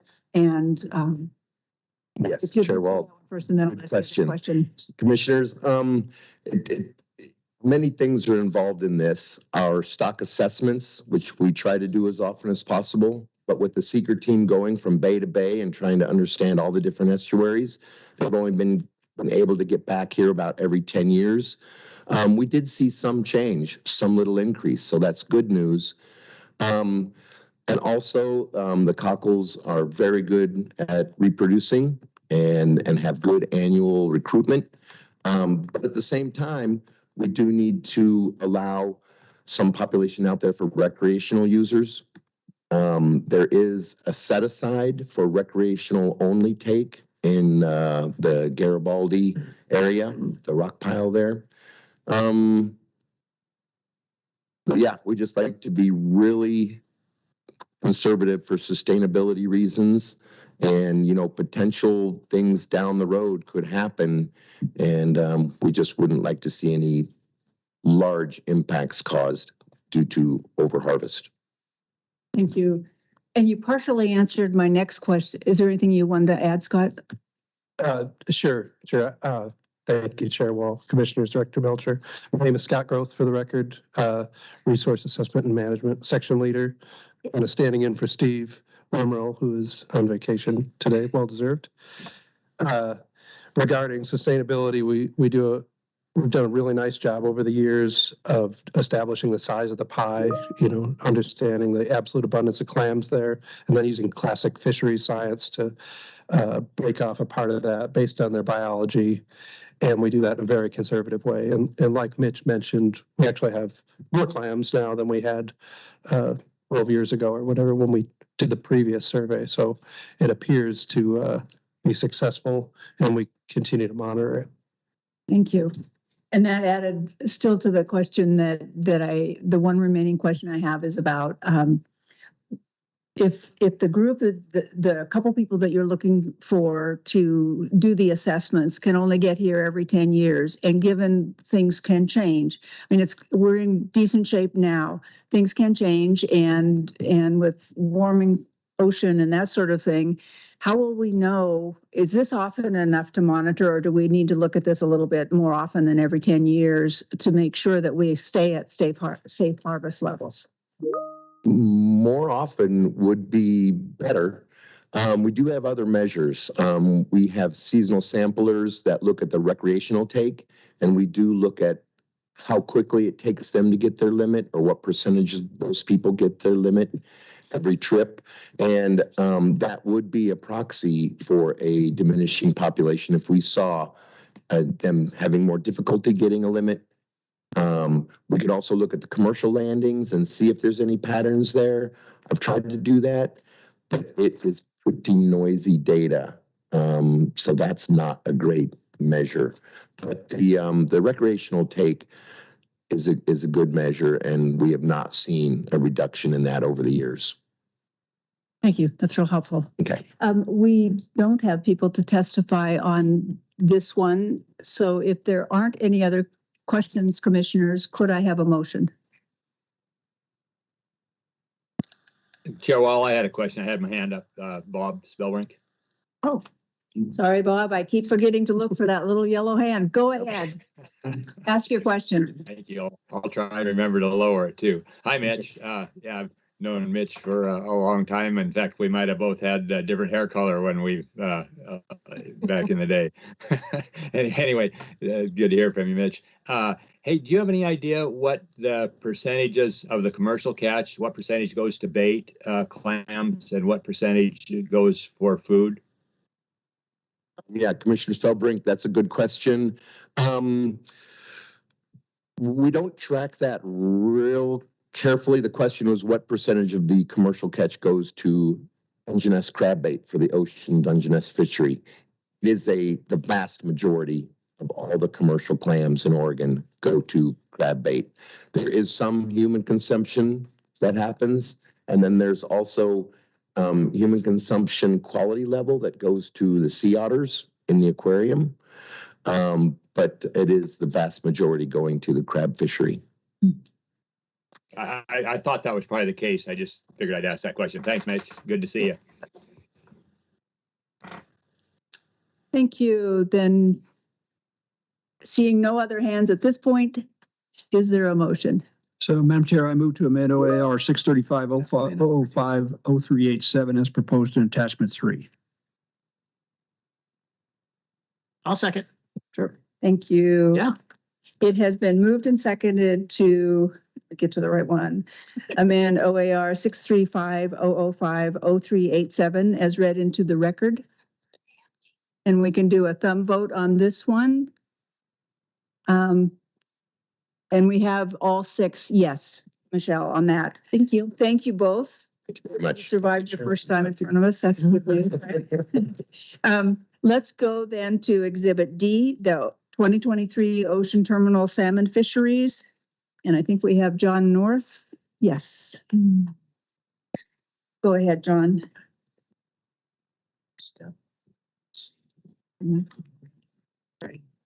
Yeah, good morning, Chair Wall, Commissioners, and Director Melcher. For the record, my name is John North, Deputy Fish Division Administrator for Marine and Columbia River Programs. Today, I'll be presenting a short presentation on our proposal for 2023 Ocean State Water Terminal Area Salmon Fisheries, often referred to as bubble fisheries. Specifically, the staff proposal today is for a fishery in the Elk River Terminal Fishing Area, so just one bubble area. Next slide, please. The terminal ocean, recreational and commercial salmon fisheries in nearshore state waters adjacent to various tributaries along our coast, such as the Elk, have occurred during most years over the last several decades and are usually set concurrent with ocean general seasons at our April meeting. This year, we wanted to take a little more time to look into things. So when forecasts support it, the terminal fisheries provide an opportunity to access local Chinook with limited interception of non-local stocks. And these fisheries also occur late in the fall when other fishing opportunities are declining, so they kind of fill a gap in an otherwise slow time of the year. The Elk Area Terminal Fishery has not occurred since 2018 due to reduced returns of wild Chinook to that system.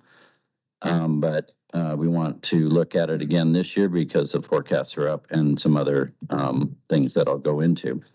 And the Elk and Sixes wild Chinook populations are managed under the conservation metrics established in the department's 2014 Coastal Multi-Species Conservation and Management Plan, which I'll refer to as CMP for short moving forward. Next slide, please.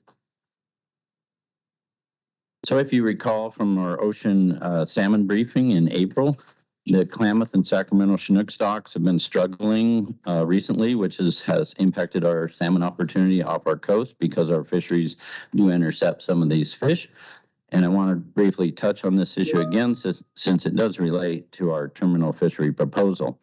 And considering those low forecasts for the Klamath and Sacramento, our ocean fisheries were severely constrained or closed this year to maximize adult returns to those systems. This included a coastwide closure along California and also severe restrictions or closures for Chinook along our Oregon coast south of Cape Falcon, which is noted on the diagram here on this slide towards the top. Cape Falcon's kind of a management line used in ocean fisheries. And so although expected returns of coho returning to our Oregon coastal rivers have been doing well and have allowed for a reasonable recreational opportunity this summer, both recreational and commercial opportunity for Chinook is very limited and constrained to September and October when those California stocks are less abundant along our coast. And it is in years like this, with reduced or closed general season opportunity, that terminal fisheries can be especially important as they provide opportunity focused on our local stocks, which are generally doing better than Chinook stocks in California. And also something to consider is the significant restrictions to those fisheries adopted by the Pacific Fisheries Management Council may also result in improved terminal escapement, which isn't completely reflected in the forecasts that we're using here. Next slide, please. John, sorry, I didn't hear that. Could you remake that last point about? Yes, it's what I was trying to point out was that when we do our forecasting, it draws on past fisheries and harvest. And so this year, now that we have restricted council adopted fisheries, there is a likelihood that you would get higher terminal escapement, but I don't think the forecasts have quite caught up with that yet because they draw on past. I can't tell you exactly what the result will be, but in general, it should result in a slightly higher return than the forecast projects. So let's see, slide 4. Okay, so the Elk River nearshore terminal fishing area is shown here on this slide in the grayed out section of the map, and it runs from Cape Blanco south to Humbug Mountain and bounds the city of Port Orford, which is that inset picture there. And the Elk River mouth is north of Port Orford and enters the ocean there between Blanco and the city. And the Sixes River mouth is a little bit north of Cape Blanco. I think it's just off the picture here. And this fishery has occurred during most years from 1979 to 2018 and occurs late in the year during October and November. And this year, when discussions about potentially reopening some terminal fisheries, including the elk fishery, came up in our public meetings, we heard some general support, but that has increased considerably in the last couple months. And this fishery focuses on hatchery and wild Chinook returning to the elk and also the Sixes Rivers with very, very, very low interception of other stocks. And the wild Chinook forecasts for these systems this year are improved over recent years with an expectation that returns will be approximately 30 to 40% better than the recent 5-year average. However, I did want to point out that the Elk River wild Chinook were identified in our 2014 CMP as one of the highest conservation priorities due to concerns about the viability of the population. The primary limiting factors identified for that population included hatchery fish on the spawning grounds and habitat in the estuary and lower river. Both of these issues are being addressed through a variety of actions. And recent returns have been tracking well above the CMP conservation threshold, which is 690 fish, and the average PHOS rate, which is the percent of hatchery origin fish on the spawning grounds, and that's measured as a 9-year average, has now dropped to about 25% compared to the 30% objective outlined in the CMP. So that's a good thing. We're making progress on the PHOS issue. Next slide. So for the commercial fishery, the regulations would include a fishery during the month of November with a daily landing limit of 10 Chinook per day per vessel and a minimum length of 26 inches, and those are designed to spread the harvest out over the season. The expected total harvest for the fishery would be approximately 600 fish, of which less than less than or close to 200 would be wild fish destined for the Elk River. And we are thinking about 20 fishers would participate in this fishery. And after talking to, I think most of them, they would really like to get this opportunity back when returns support such a fishery, as it keeps the port area busy, boosts the local economy, and helps pay some bills. Next slide. So I have a question. So John, we're 20 vessel participation plus or minus 5. So those are historical numbers that have. Yeah, that was shorthand for trying to represent somewhere between 15 and 25 people will participate. We guess around 20. But those are historically that people have participated in this fishery? Yeah, with a little Kentucky windage for, just recent communication. Okay. I've talked to about 18 people that expressed interest in going. Okay, I was just trying to figure that out. I appreciate it. Let's see. So we should be on slide 6, the recreational fishery. For that fishery, we're also proposing a season that would run through November. Same area. The daily bag limit would be just 1 Chinook per day, a minimum length of 24 inches.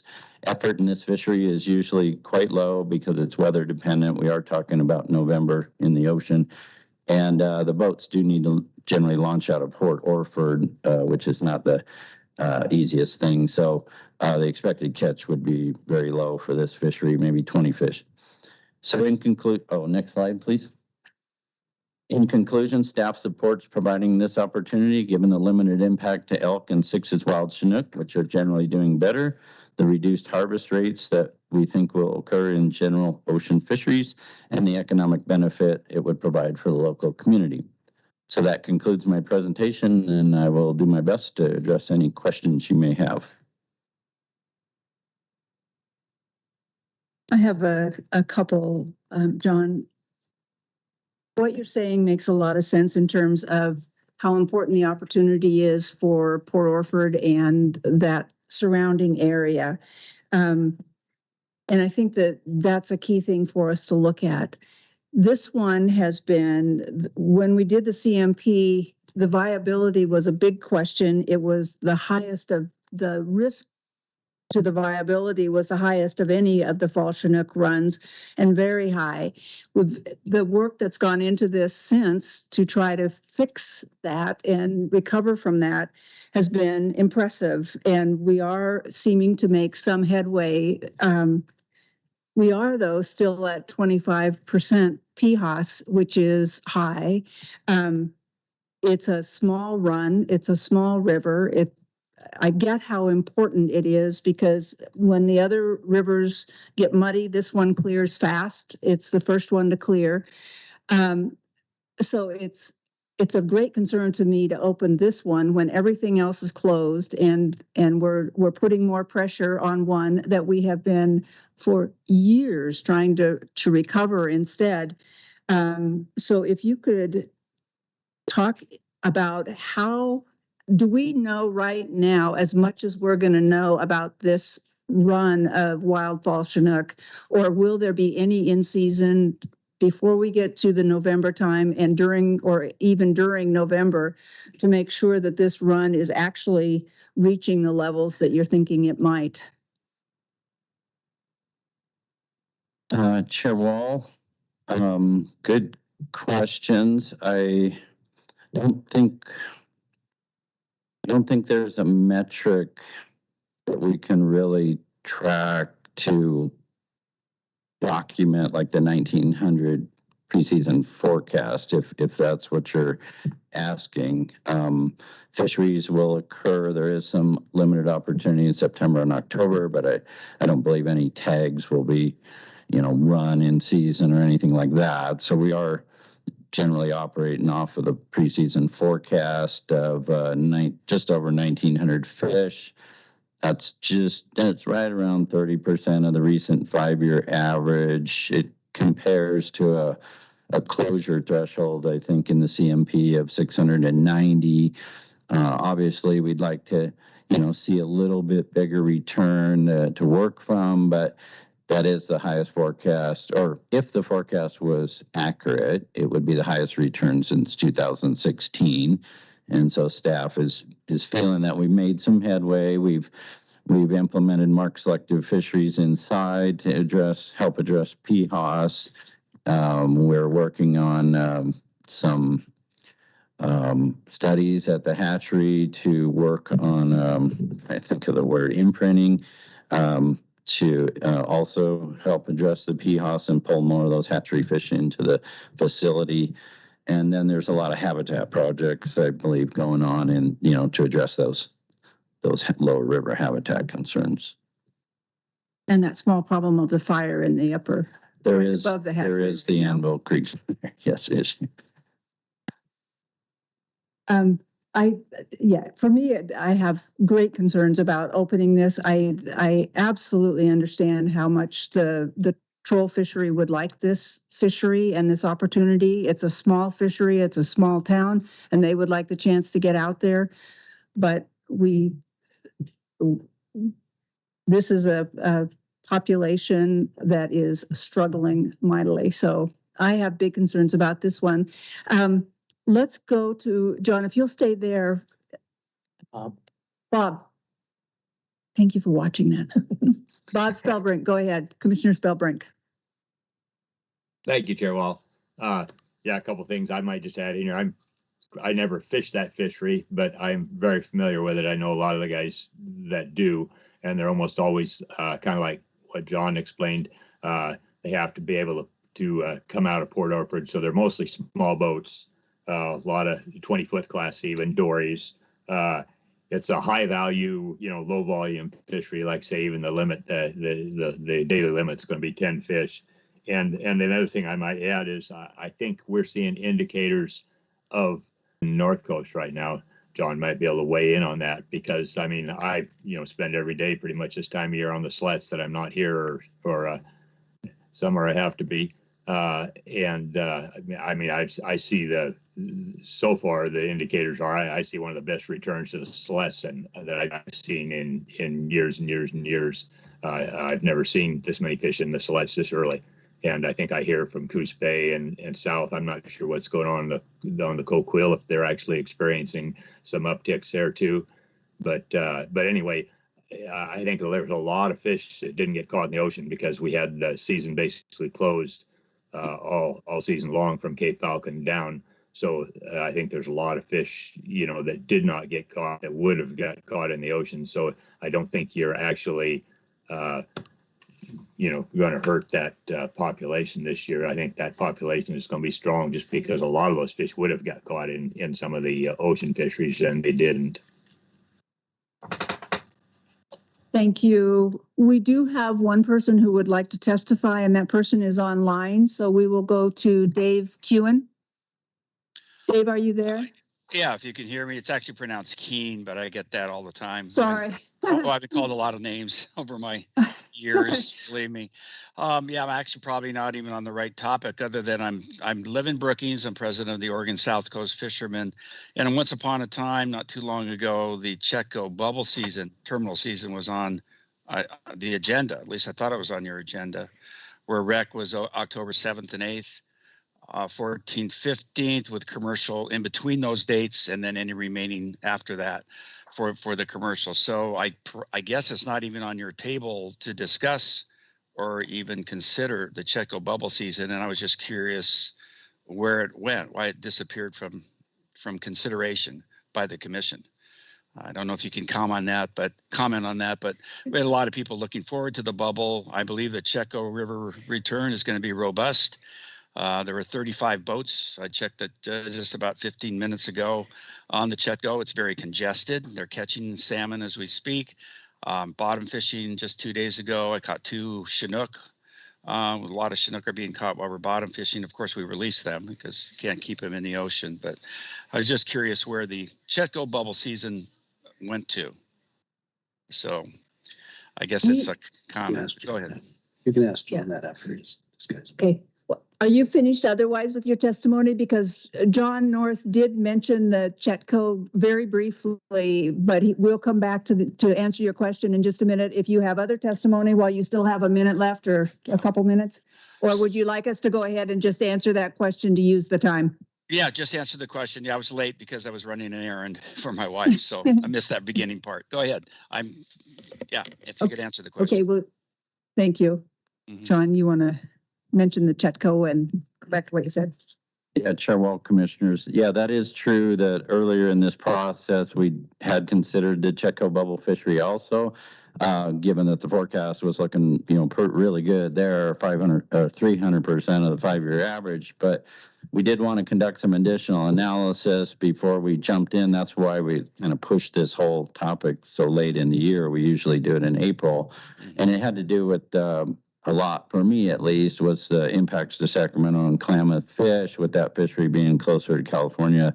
We really wanted to look at that after all we went through in the PFMC process and consternation over those stocks. So we did some initial additional color tag analysis, and what we did notice was that fishery does pick up some Klamath River fish, whereas the elk is very, very clean. It's focused on elk and sixes. And so part of it was it just didn't feel right, given all the other fisheries that had closed due to harvest of those fish. We also had some concern, honestly, about effort shift from California, given the closures there. And we had started to see that as the season developed, like on the Rogue, and just more effort coming from out of state. And then finally, the windchuck was a bit of a concern. There's some windchuck fish harvested in that fishery, and then the running 3-year average return to the windchuck of about 400 fish is actually less than the 560 fish spawner abundance goals outlined in the Rogue Conservation Plan. So combining all three of those, we decided this year wasn't the best. Thank you. Thank you for that explanation. Appreciate it.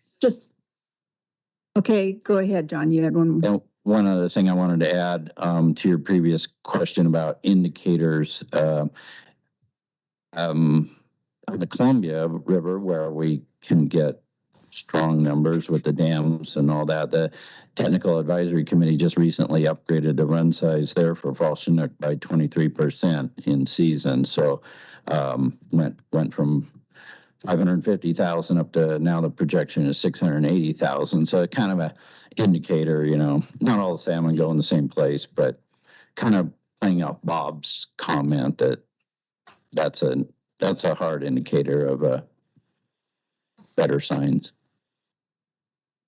Terrific. And I hope they're right.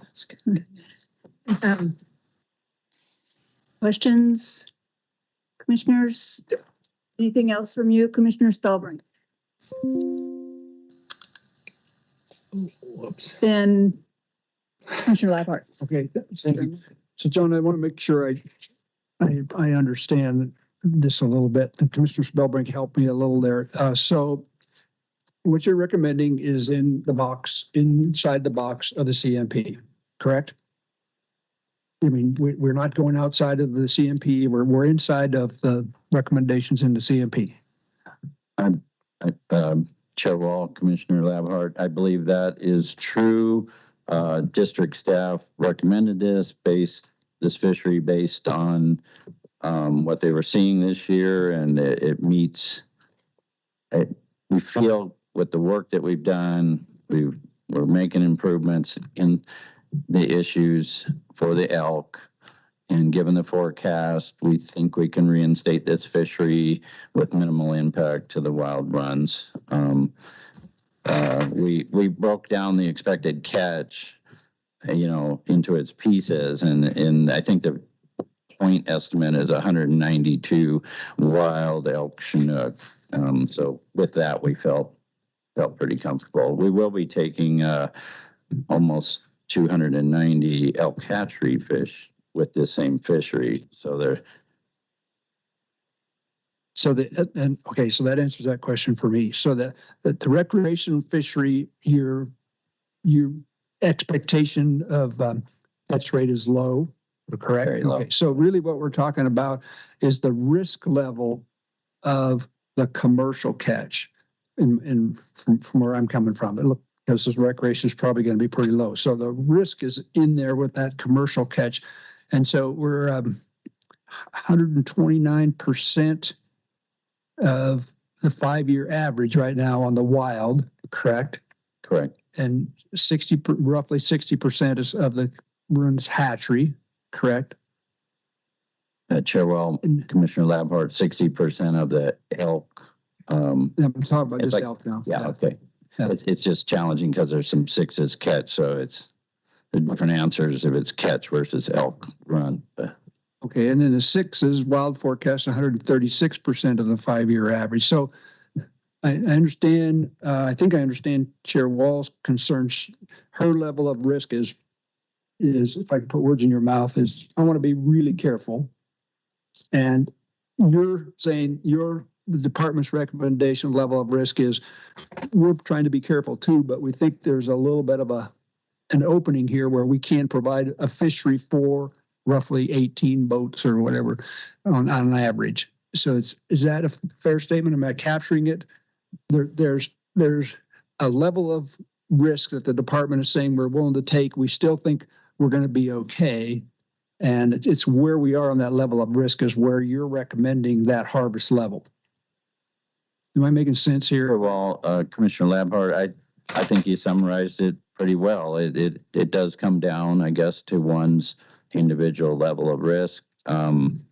Staff thinks that given what we're seeing, given the improvements we have made to date, that we can again implement this fishery with limited risk to either of those wild stocks, and it kind of gives us a chance to dip our toe back in and get things, you go 4 years without doing it.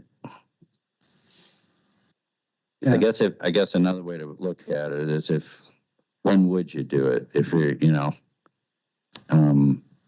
we feel it's this year we're meeting all the objectives and we think it would be fine with limited risk. But as the years go on, there's a chance you may never bring it back. So. Okay, thank you. Thank you. Being no other questions, can I get a motion on this one, please?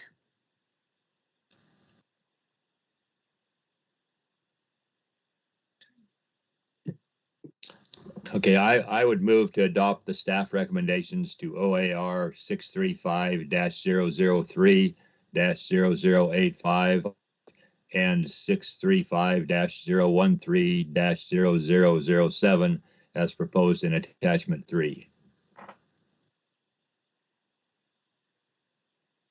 Second. Thank you. It's been moved and seconded to adopt the staff recommendations to OAR 635-003-0085 and 635-013-0007 as read into the record. And we'll do a roll call vote on this one, if you will, Michelle. Labhart? Yes. Hatfield Hyde? Yes. King? Yes. Spilbrink? Yes. Khalil? Yes. Yes. Yes. Wall? No. Motion carries. And so let me do a quick time check because we have a 1 o'clock time certain. At 11:40. Let me check on something. Michelle, do we have anyone signed up yet under this STEP agenda item to testify remotely? I have one individual, Jordan. Does not look like he's online yet. Okay. So go ahead. We have 20 minutes. We certainly can do the STEP item. I don't know if I'm picking up here this mic. We certainly can do the STEP item now. I think the only risk is that if the individual expects that the item is going to be later in the afternoon, they won't have a chance to testify. That's the only risk. But you certainly have the commission certainly has a prerogative to rearrange the agenda. That's not an issue.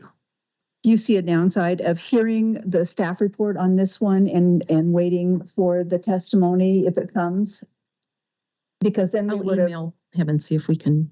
and in the meantime, if you can try to reach that person. Yeah, she's going to do that. So we'll go ahead and proceed. We'll do that. And then we don't have to, I mean, we can hear the staff testimony, answer any commissioner questions. We don't have to take action. We can hold it until later. Yeah, good. And then reconvene under this item, either right before the next agenda item or after. Probably right before would be best, but well, maybe after. Yeah, we have a 1 o'clock time certain for that one. So thank you, John, very much for your work on this one. And to you, Dave Keene, if you're still there for testimony, let's go to item. Thank you. Thanks, John. Exhibit F, Salmon and Trout Enhancement Program Advisory Committee rules. And we have, looks like staff ready to talk about this one. If you'll introduce yourselves and go right ahead. Chair Wall, Director Melcher, and the Commission. I'm Mike Harrington. I'm the Fish Division Administrator. And I just wanted to take a quick minute to introduce to you Marty Olson on the far end of the table. He's our STEP and R&E coordinator, and Gary Vonderow, the Assistant District Fish Biologist out of Charleston. And I wanted to just recognize that there was a vacancy in this position for quite a while in the STEP R&E coordinator, and Gary Vonderow graciously stepped up to take on the role of improving these STEP and stack rules. The two of them have done a great job coordinating this effort, working with conservation groups like Native Fish Society and Trout Unlimited, local fishing groups, and all of the STEP groups. And I'm really proud of the work they've done. And so with that, I'm going to send it off to Marty to start this off, and the two of them are going to tag team this presentation. So thank you. Thank you, Mike. Is this microphone working okay? Yep. Okay. Okay, thank you. Chair Wall, Commissioners, Director Melcher, thank you for having us today. For the record, my name is Marty Olson. I'm the R&E and STEP Coordinator for Oregon Department of Fish and Wildlife. We're here today to present to you the proposed revisions to the Oregon administrative rules that govern the Salmon Trout Enhancement Program, otherwise known as the STEP program. So Gary and I have both worked on this a lot. So we're going to, like Mike said, we're each going to take a little bit of time on the presentation today. So hopefully that works okay with you today. Let me advance the slide here. Oops. There it goes. Okay. So put you in my notes. So I wanted to put the slide in here to give the commission a little bit of context on why we're here today and why we've gone through this entire process. It's kind of been a big question from the constituents of the STEP program is, why are we updating the STEP rules at this point? So the STEP rules have not been updated since 1986. That's 37 years ago. We all know there's been a lot of things that have changed in the last 37 years, particularly just salmon management techniques and management principles. So 37 years ago, salmon and steelhead weren't even listed for protection under the ESA in Oregon. So, I mean, that's how much things have really changed. ODFW has also adopted several policies since 1986 that govern the salmon and steelhead, or govern salmon and steelhead management practices in Oregon. These current rules do not reflect any of these policies that have been adopted by Oregon Fish and Wildlife. And some of those policies are the Native Fish Conservation Policy, the ODFW Hatchery Management Policy, and the Climate Ocean Change Policy. So I want to bring to your attention that even though those are listed here as policy, the policy is in the name of that, those are actually listed under OAR. And the current STEP rules do not reference those OARs that are in place now. ODFW has also adopted conservation and recovery plans, such as the Coastal Multi-Species Management Plan, or the CMP. And ODFW now has volunteer management policies in place that were not in place 37 years ago when the STEP rules were originally updated, or were updated last. So there's a lot of things that have changed, and for these reasons, ODFW leadership directed staff to work on updating the rules for the STEP program. So, advance the slide here. Oops. There we go. Thank you. So when we started this process, we really wanted to have an open, collaborative process and be able to work with the constituents of the STEP program and give public people and fishing groups the chance to provide input to the STEP program on the rule changes that we're proposing.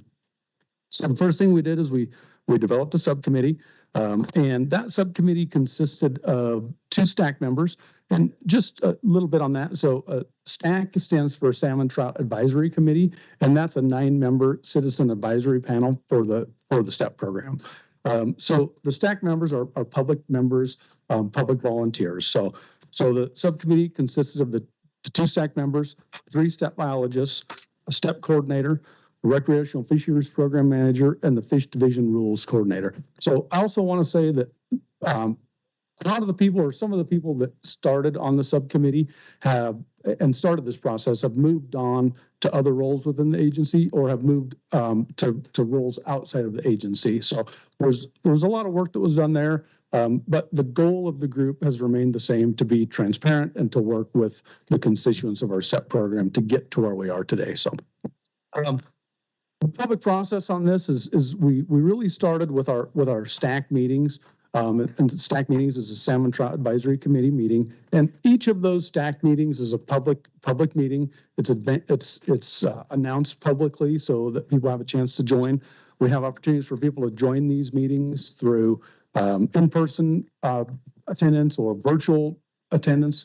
We also have phone and like call-in options for people to attend. So each of those STAC meetings, we had an agenda item to update people on where we were in the rules revision process. So we had that opportunity for people to be part of that process and provide feedback to us and for us to tell people where we were.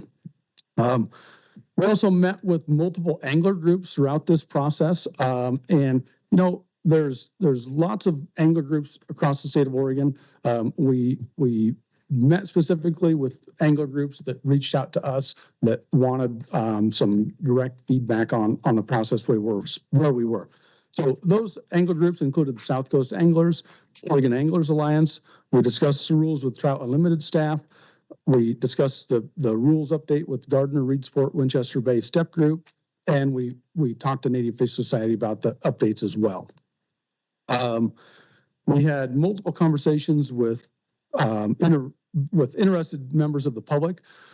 And those conversations came through emails and phone calls and conversations throughout, kind of day-to-day business with our STEP bios and our STAC members at, like the local boat launch, the sporting goods store, just within the community. We also had a public webinar in February of 2023 where we updated the public about our process and where we were.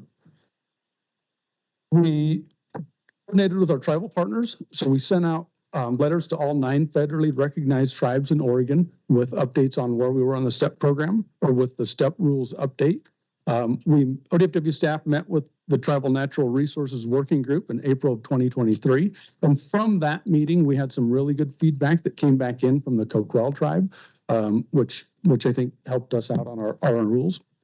And then certainly last but not least, we also have the public process of today's meeting with public testimony. And I believe we have several letters of support that have been submitted to the commission for the STEP rules review. So that's been our focus on our public outreach and our coordination with the STEP constituents. So at this time, I'd like to hand it over to Gary. I'll see if I can advance the slide for you, Gary, here. Thanks, Marty. Yeah.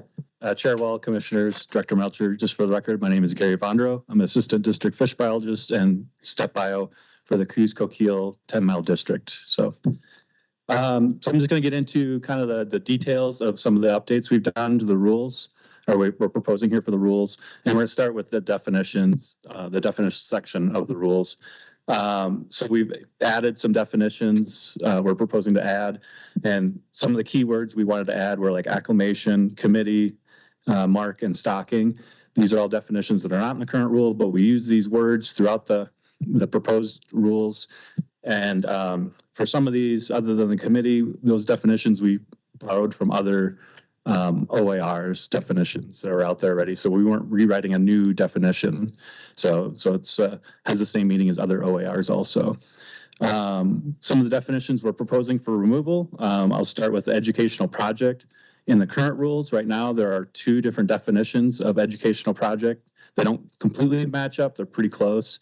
And both those they focus on youth education projects only. Where under the STEP program, really educational projects are everything, youth, adults, all Oregonians basically. And then the other point is we don't use the terminology educational project in the proposed draft that's in front of you. So for that reason, we're proposing to remove it. Two other terminologies, broodstock development and life cycle, are also those are important terms for fisheries management, but those are not used in the proposed draft either. So we're proposing to remove those. And then we have, excuse me, terms commission, department, rehabilitation, STEP, and supplementation. These are all repeats to definitions that are listed either under the Oregon Revised Statute for STEP or under the OAR for fish management and hatchery operations, which our first line in definitions is go see these two documents for definitions. And then finally, we're looking to update the term, the definition for enhancement. Under the current rules, we actually points out to two completely different definitions of enhancement. So we decided to update this to be current with the definition under the Oregon Revised Statute of STEP. So for that definition of enhancement. And this is a repeat, but with talking with the public, we had a lot of buy-in by saying they wanted to see this in there. That this was super important, and to have full buy-in on this update, they wanted to see that rule of enhancement there. So next slide.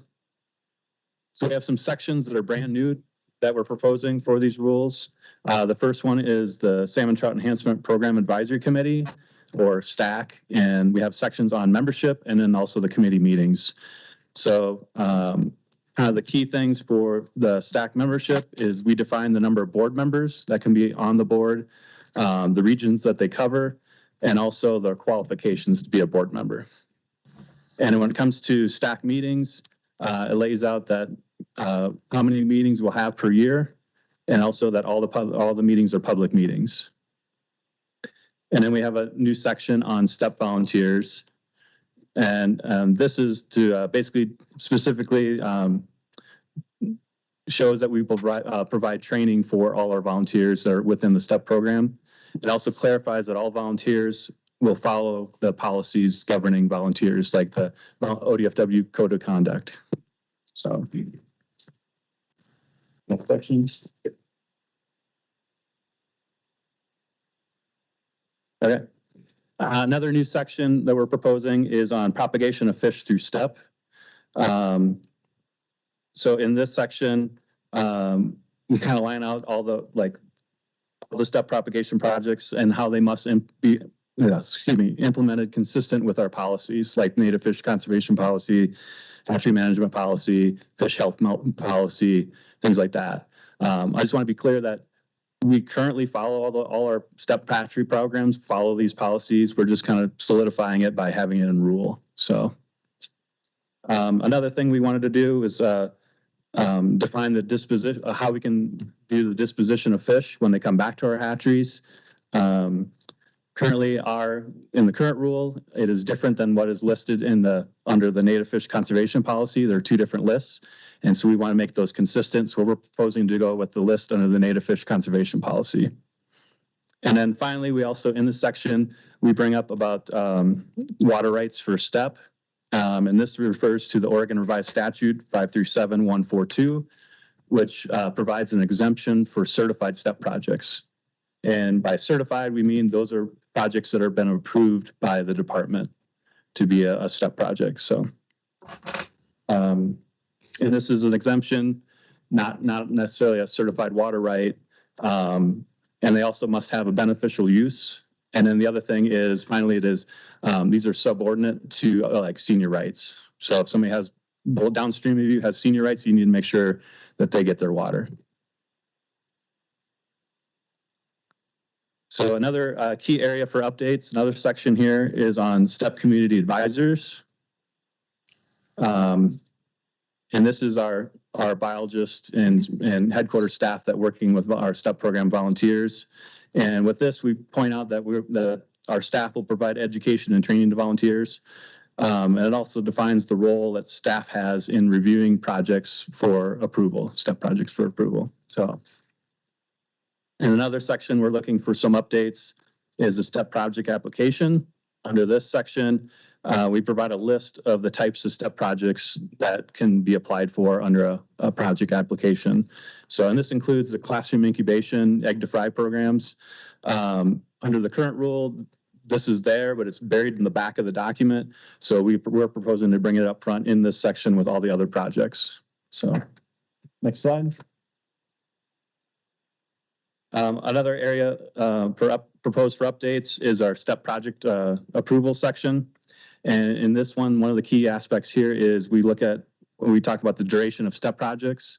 Under the current rule, this is where we talk about life cycles, which are like for a Chinook is 5 years, steelhead is for 3 years.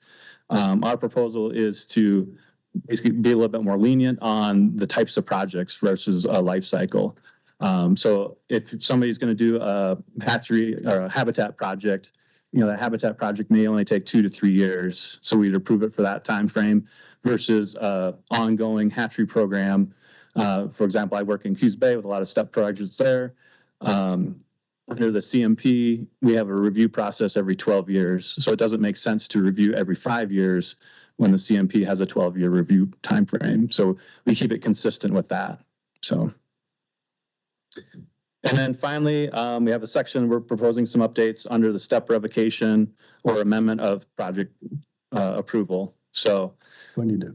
Oh, no, it's the same one. Okay, yeah. Sorry. So this really kind of helps provide some checks and balances within the program. It provides the department an opportunity to amend projects. Right now, it just says we can just revoke them. And also, this really provides an opportunity for staff to provide some input to the department, provide recommendations, which at this point in time, it's not in rule for that. So. Ready? Go ahead. Next slide. This next slide is you guys have received kind of last minute an amendment to the rule here. We kind of had a last review this week of the rules, and we found some language that wasn't quite correct, and we have it listed here on the slide. It deals with the Oregon Revised Statute for the water right exemption. The language we had that originally came to your packet talked about a certification for a water right, and we're amending this to be the department is seeking a water right exemption as identified in the Oregon Revised Statute. So, like I mentioned before, an exemption and a certification are completely two different things. There was an oversight we had coming into this process. So.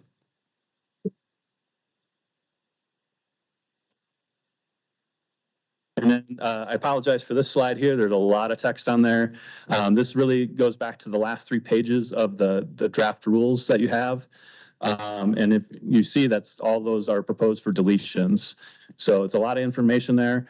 Our goal was to streamline the rules, and we found that we can take all this information and move it up into the document. So like the first section, it has definitions. Well, we covered definitions already at the beginning. And we found a home for all this information already in the rules up ahead, so we can knock off a few pages. So, yeah. And with that, I'm going to hand it back to Marty. Okay. We advance the slide here. Thank you, Gary. Maybe there we go. Okay, so throughout this whole process, as we've engaged with people in the STEP community, there's been some kind of reoccurring questions that have come up from the people that followed this. And one of those questions was, will the STEP rules impact my ability to volunteer within the STEP program? And the answer to that is no, they will not. So there's new language in the proposed rules that defines the qualifications and the role of STAC members and encourages all citizens to apply. So that is new language. We also have new language in the proposed rules that states that STEP volunteers must comply with the ODFW volunteer policy, and that includes the ODFW volunteer code of conduct. So that has been, we've been operating under that guideline since the ODFW volunteer code of conduct came out, and I think that came out in 2017. 2018, I believe. So we've been operating under that. It just was not referenced in rule for that. So nothing will change as far as volunteer participation is concerned. Advance the slide here. The other question that was kind of a reoccurring question was, do the revised rules affect hatchery programs, and will that affect my STEP hatchery program that I work in? The answer to that again is no. It will. The revised rules will not impact the current operation of STEP hatcheries. And as Gary mentioned earlier, the STEP hatcheries that are operating now operate under the guidance of the policies that are currently in place. The rules now just reference those policies where we did not have that before. So with that, we can advance the slide here. Maybe. There we go. Thank you for your time today. That concludes our presentation. We prepared a draft motion for the commission on the STEP rules, and we'd like to open it up to any questions from the commission on our packet today. Commissioners, we can take any quick questions that you have now.